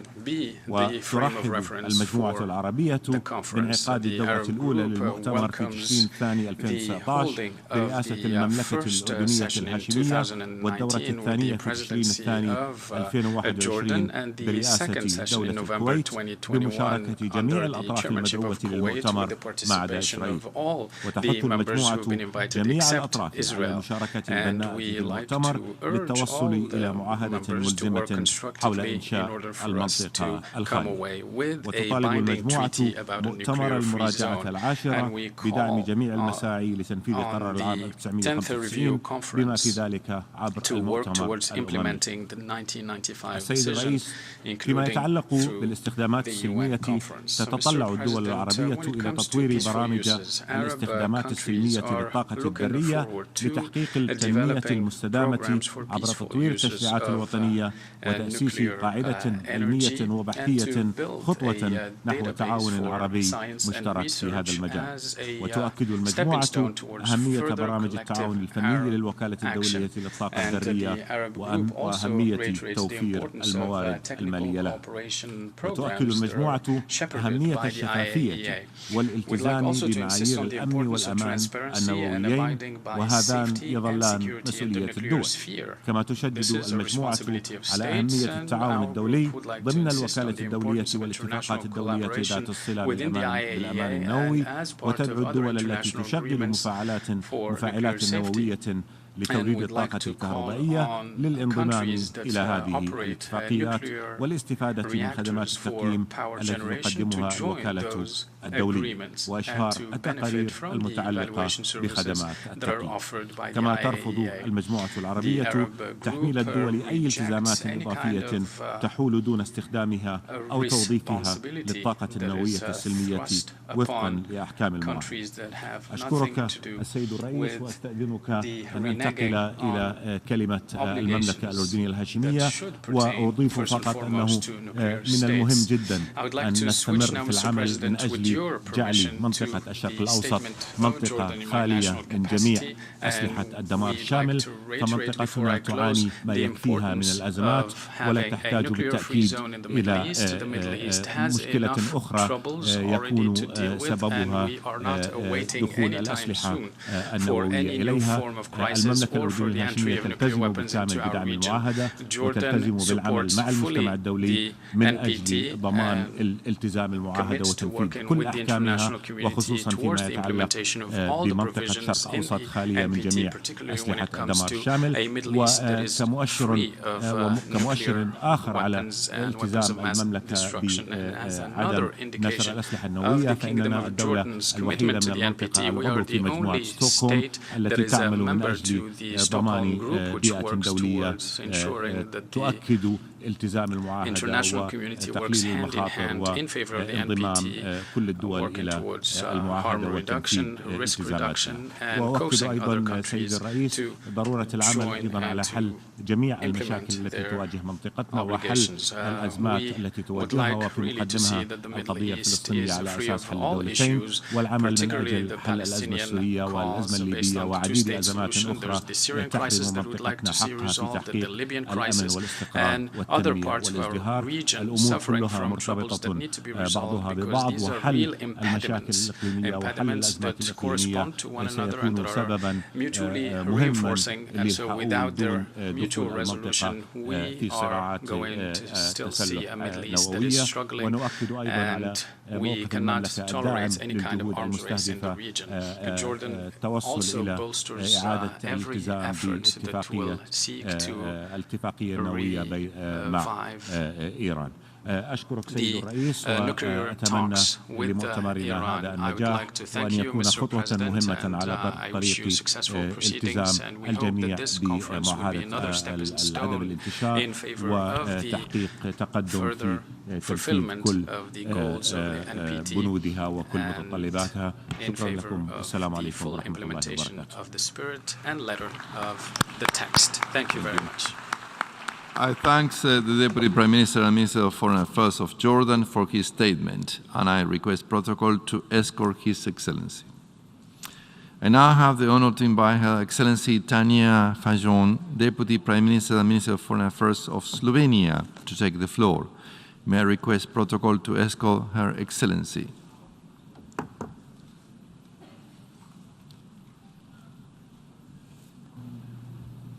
I have a great pleasure in welcoming the Deputy Prime Minister and Minister of Foreign Affairs of Slovenia and invite her to address the conference. Mr. President, I would like to congratulate you on your election. We count on your wisdom and political acumen, and I assure you of our full support. We were pleased to host you in Slovenia in September last year, when we discussed many important issues relevant to global nuclear disarmament and non-proliferation regime. Mr. President, in Europe, we are facing the most deteriorated security environment in decades. Its severe implications resonate across the world.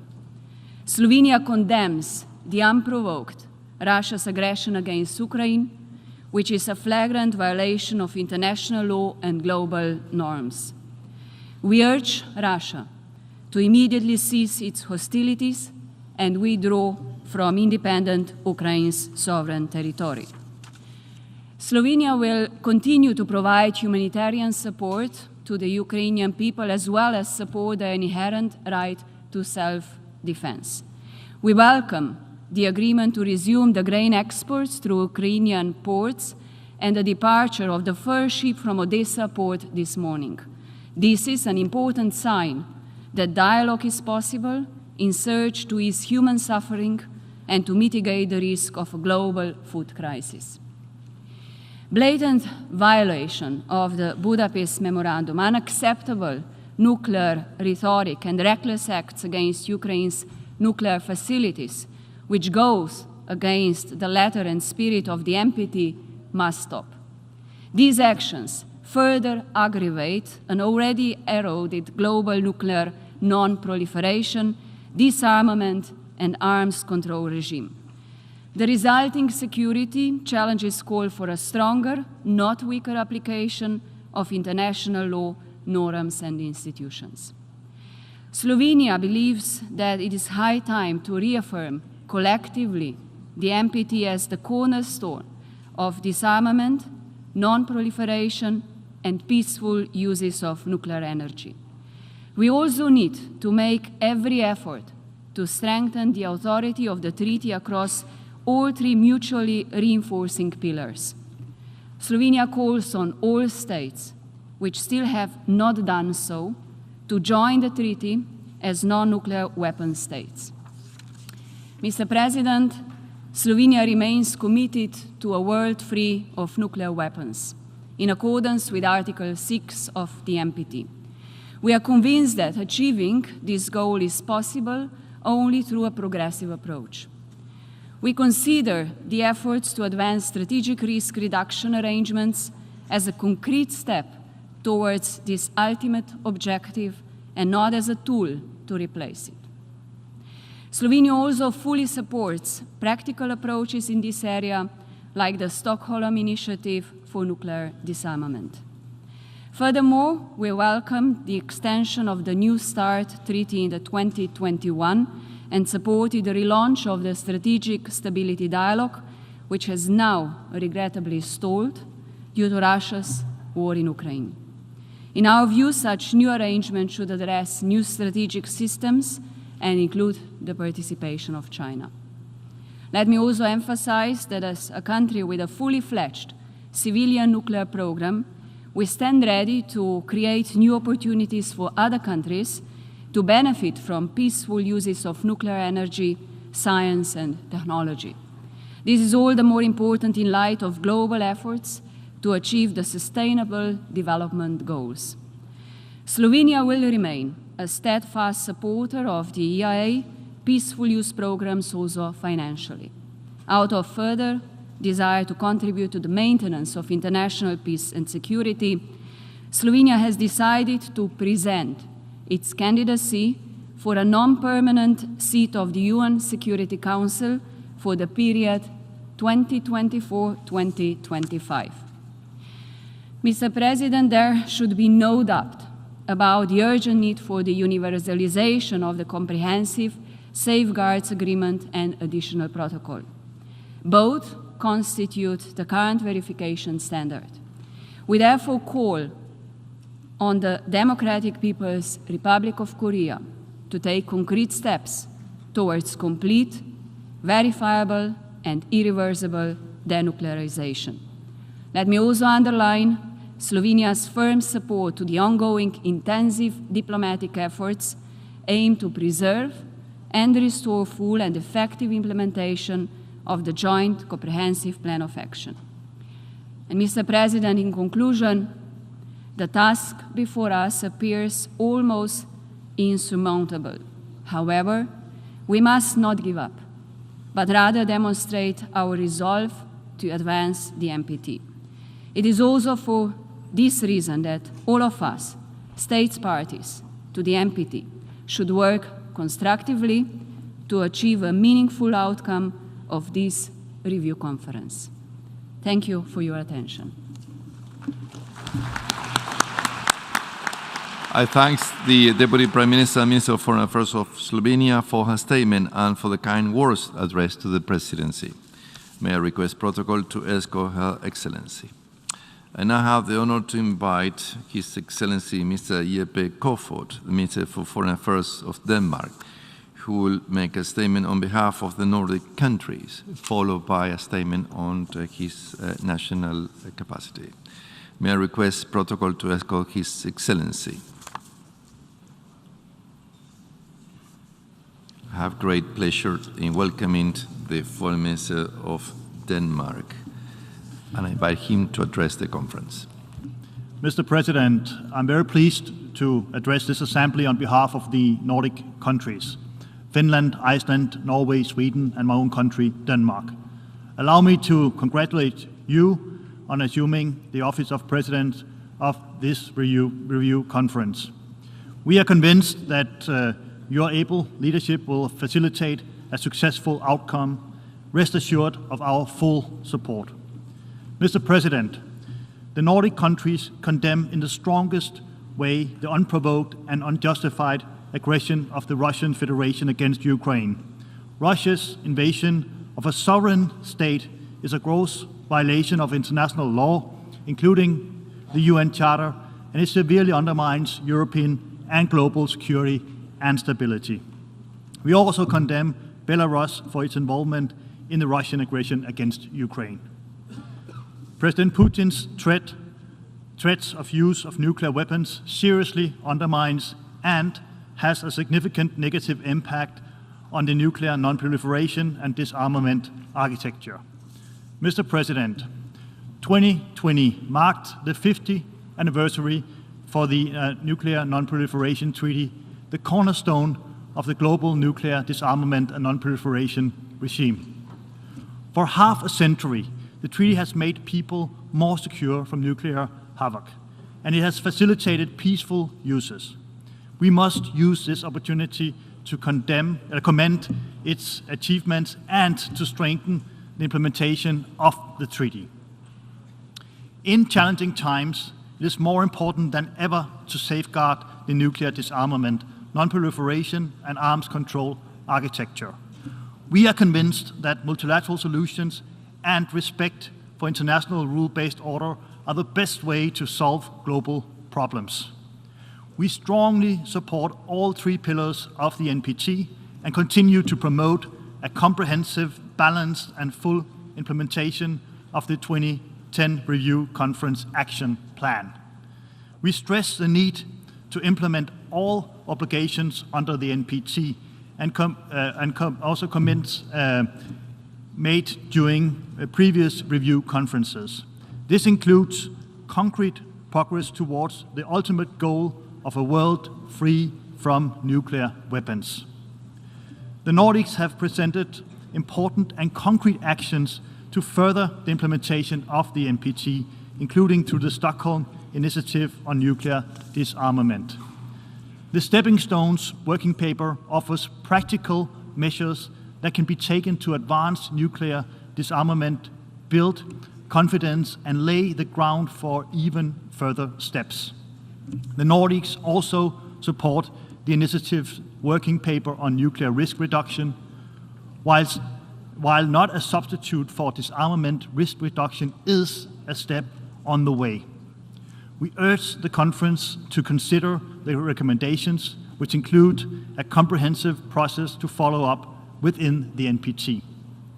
The Nordics have been instrumental in advancing the work on nuclear disarmament verification through the UN GTE and initiatives like the Quad Partnership and the International Partnership for Nuclear Disarmament Verification. We are encouraged that this work is gaining momentum and encourage the conference to highlight and support efforts on nuclear disarmament verification. The work of the Creating an Environment for Nuclear Disarmament initiative has also shown its value in providing a framework for furthering the exchange of views. Mr. President, before the Russian aggression against Ukraine, there were some positive developments. Among those, the 5-year extension of the New START Treaty, the strategic stability dialogue between the United States and Russia, the restatement of the 1986 Reykjavik Summit Declaration, and the P5 Declaration after the Paris meeting. We attach the highest importance to the New START Treaty and call for seeking further reductions. A future agreement should possibly include all nuclear weapons categories. We would welcome further discussion on confidence building, transparency, risk reduction, and verification activities in a future agreement. China's arsenal is growing. We call on China to actively engage in processes on arms control as a responsible nuclear weapon state. Mr. President, last year marked the 25th anniversary of the Comprehensive Nuclear Test Ban Treaty. We strongly urge states that have not yet done so, in particular the remaining Annex II states, to sign and ratify the treaty securing a legally binding moratorium on nuclear testing. The Nordics support a working paper acknowledging the close links between CTBT and NPT. We also reaffirm our support for immediate negotiation and conclusion of a fissile material cutoff treaty. Mr. President, non-proliferation and peaceful use are central to the overall implementation of NPT. We pledge our full and continued support for the work of the International Atomic Energy Agency in its crucial role underpinning the implementation of the NPT through its safeguards system. Developments on the Korean Peninsula remain central to peace and development in the region and beyond. The continued nuclear weapons and ballistic missile program of DPRK are of utmost concern. We fully support efforts to preserve the Joint Comprehensive Plan of Action.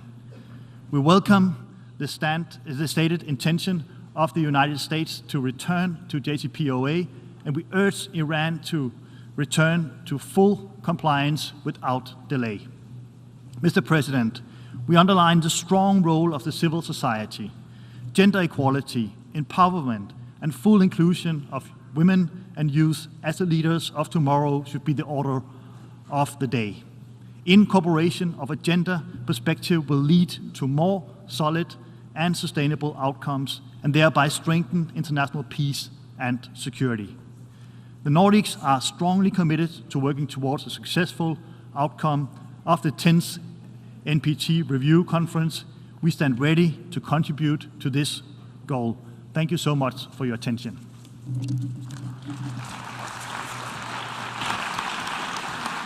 I thank the Foreign Minister of Denmark for his statement.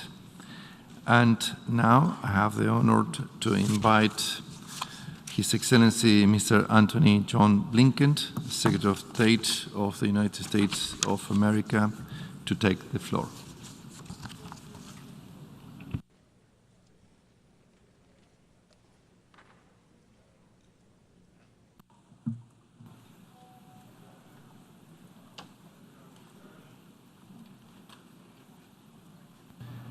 Director General Grossi, thank you all for your long-standing leadership on non-proliferation. I noted that Prime Minister Kishida of Japan is here as well this morning, which sends a very powerful message. Earlier this year, he reaffirmed Japan's commitment to non-proliferation in a joint statement with President Biden. And a very special thanks to the foreign ministers, the deputy foreign ministers, the teams who have traveled to New York for these meetings and to get us off to a good start. It's great to be with all of you here in person today, especially given the critical role the NPT has played in upholding the global non-proliferation regime. More than 5 decades ago, at the height of the Cold War, representatives of 18 nations drafted the Treaty on the Non-Proliferation of Nuclear Weapons. In the years that followed, nearly every country on Earth has joined the NPT. Countries put safeguards in place to monitor their nuclear programs. Nuclear weapon states moved toward disarmament, including the United States. The number of nuclear weapons in our stockpile is now nearly 90% lower than it was at its height in 1967. The United Nations Security Council affirmed that proliferation constituted a threat to international peace and security. Entire regions, the South Pacific, Southeast Asia, Central Asia, Africa, joined Latin America and the Caribbean in declaring themselves nuclear weapons-free zones. And we saw countries use nuclear technology safely and peacefully to improve the lives of millions of people on Earth. So, there is no question that the NPT has made the world safer. But there's also no doubt that it's under increasing strain. And so we come together at a critical moment. The DPRK continues to expand its unlawful nuclear program and continues its ongoing provocations against the region. As we gather today, Pyongyang is preparing to conduct its 7th nuclear test. Iran remains on a path of nuclear escalation. Although it publicly claims to favor a return to mutual compliance with the JCPOA, the Joint Comprehensive Plan of Action, since March, Iran has been either unwilling or unable to accept a deal to achieve precisely that goal. Getting back to the JCPOA remains the best outcome for the United States, for Iran, for the world. In January, President Biden and the leaders of the other NPT nuclear weapon states, China, France, Russia, the United Kingdom, all affirmed the principle that, and I quote, "A nuclear war cannot be won and must never be fought." The very next month, Russia launched a full-scale invasion of Ukraine, and it's engaged in reckless, dangerous nuclear saber-rattling, with its president warning that those supporting Ukraine's self-defense, quote, risk consequences such as you have never seen in your entire history, end quote. Russia's aggression against Ukraine is a brazen violation of international law, including the United Nations Charter. and it's also contrary to the rules-based international order that we all seek to uphold. But critically, and it's directly relevant to what brings us together this month for the NPT Review Conference, its actions are also directly contrary to the assurances that it provided to Ukraine in 1994 in the so-called Budapest Memorandum, assurances of Ukraine's sovereignty and independence that were vital to giving Ukraine the confidence to give up the nuclear weapons it inherited when the Soviet Union dissolved and that were left on its territory. So, what message does this send to any country around the world that may think that it needs to have nuclear weapons to protect, to defend, to deter aggression against its sovereignty and independence? The worst possible message. And so it's directly relevant to what's going on here this month at the United Nations. Most recently, we saw Russia's aggression with its seizure of Ukraine's Apariza nuclear power plant, the largest such plant in all of Europe. Russia is now using the plant as a military base to fire at Ukrainians, knowing that they can't and won't shoot back because they might accidentally strike a reactor or highly radioactive waste in storage. That brings the notion of having a human shield to an entirely different and horrific level. The United States believes that all nuclear-armed states have a duty to act responsibly. We've chosen to act with restraint and avoid actions that could unintentionally add to nuclear tensions. For example, by foregoing previously scheduled ICBM tests and not raising the alert status of our nuclear forces in response to Russian saber rattling. There is no place in our world for nuclear deterrence based on coercion, intimidation, or blackmail. We have to stand together in rejecting this. Together with the United Kingdom and France, we've released a set of principles and best practices that should be expected of every responsible NPT nuclear weapon state, among them that every effort has to be made to ensure that nuclear weapons are not used again. The United States is committed to reducing the role of nuclear weapons and reestablishing our leadership on arms control, and we've undertaken a deliberate policy review toward that goal. We'll continue to emphasize strategic stability, seek to avoid costly arms races, facilitate risk reduction and arms control agreements wherever they are possible. Any country that asks others to reject the pursuit of nuclear weapons also has to be willing to reduce and eventually eliminate their own stockpiles of nuclear weapons. President Biden's commitment to disarmament has long been evident. Just 2 weeks into his term, he extended the New START treaty with Russia until 2026. And that's made our countries and our world safer by preserving verified restrictions on our strategic nuclear arsenals and avoiding an arms race. Earlier today, he reiterated his readiness to negotiate expeditiously a framework to replace New START if Russia is prepared to operate in good faith. We continue to adhere to our policy not to use or threaten to use nuclear weapons against non-nuclear weapon states that are party to the NPT and are in compliance with their nuclear non-proliferation obligations. And will continue to implement, to the fullest extent possible, the commitments contained in the final documents of previous NPT review conferences. And as long as nuclear weapons exist, the fundamental role of U.S. nuclear weapons is to deter nuclear attacks on the United States, on our allies and partners. The United States would only consider the use of nuclear weapons in extreme circumstances to defend the vital interests of the United States, its allies, and partners. At this review conference, we hope to make tangible progress on all three pillars of the NPT: non-proliferation, disarmament, the peaceful uses of nuclear energy, and will work with all states parties to a successful outcome. The world must reject the spread of nuclear weapons. That starts with demanding compliance by all NPT state parties, ensuring we have safeguards in place to monitor ourselves, strengthening the IAEA's ability to implement those safeguards. We're encouraging states to adopt a comprehensive safeguards agreement and an additional protocol, which represent together the most rigorous standard of verification. If any NPT state party does pursue nuclear weapons, we have to act as one to bring them back into compliance. Even as we verify that countries are not using their nuclear programs to pursue nuclear weapons, we also have to ensure that the programs are safe and secure. I commend Director General Grossi for his work promoting the safety and security of existing facilities, and especially for all that he's done to help prevent a nuclear catastrophe in Ukraine. This review conference is also an invaluable opportunity to discuss how to reduce the risk of nuclear conflict and the chance of miscommunication during a crisis. The United States is committed to pursuing a comprehensive risk reduction package, including creating secure communications channels among nuclear weapon states. We stand ready to work with all partners, including China and others, on risk reduction and strategic stability efforts.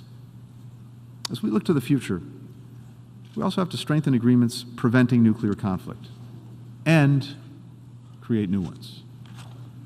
To cap the growth of nuclear arsenals anywhere in the world, we continue to support the entry into force of the Comprehensive Nuclear Test Ban Treaty.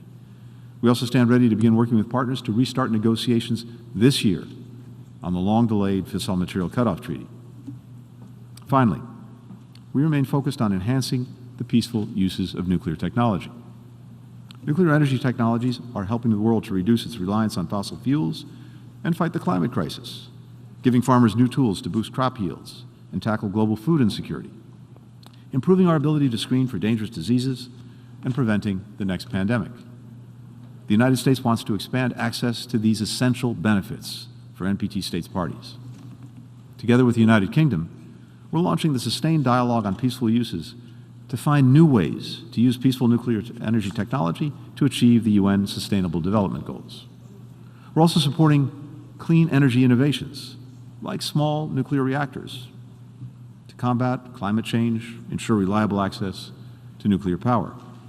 At the G7 Leaders Summit in Germany just last month, President Biden announced $14 million in funding to support the deployment of small modular reactor power plants in Romania, which will provide zero emissions nuclear energy. Now, some have asked about our new partnership with the United Kingdom and Australia, known as AUKUS. Through this partnership, Australia will acquire submarines. I want to emphasize that these submarines will be nuclear-powered, not nuclear-armed. Other countries have this kind of submarine, and these will adhere to the highest safety and non-proliferation standards under the NPT. We're working very closely with the IEA to make sure that that's the case. As we work together across the three pillars of the NPT, we build upon the efforts of so many who have come before us in this room. Last month, we lost one of those leaders, former Prime Minister Shinzo Abe, who was deeply committed to nuclear non-proliferation throughout his career.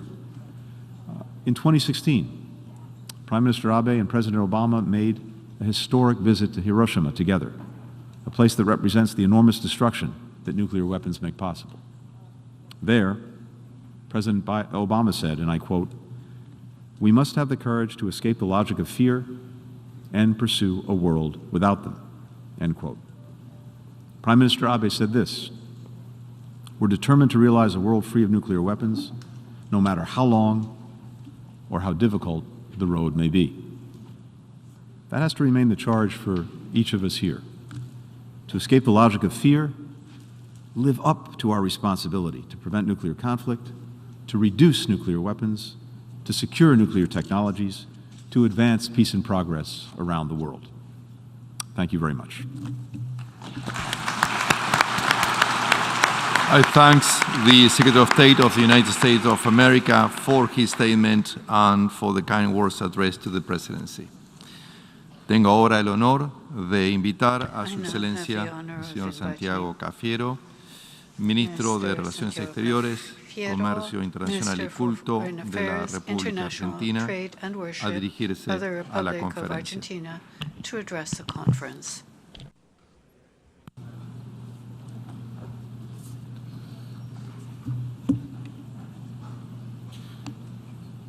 Señor Presidente, quisiera comenzar felicitándolo por el compromiso y la determinación con que asumió la responsabilidad de presidir esta 10ª conferencia de examen del Tratado sobre la No Proliferación de las Armas Nucleares. Somos conscientes de que llegamos a esta conferencia en un contexto sumamente desafiante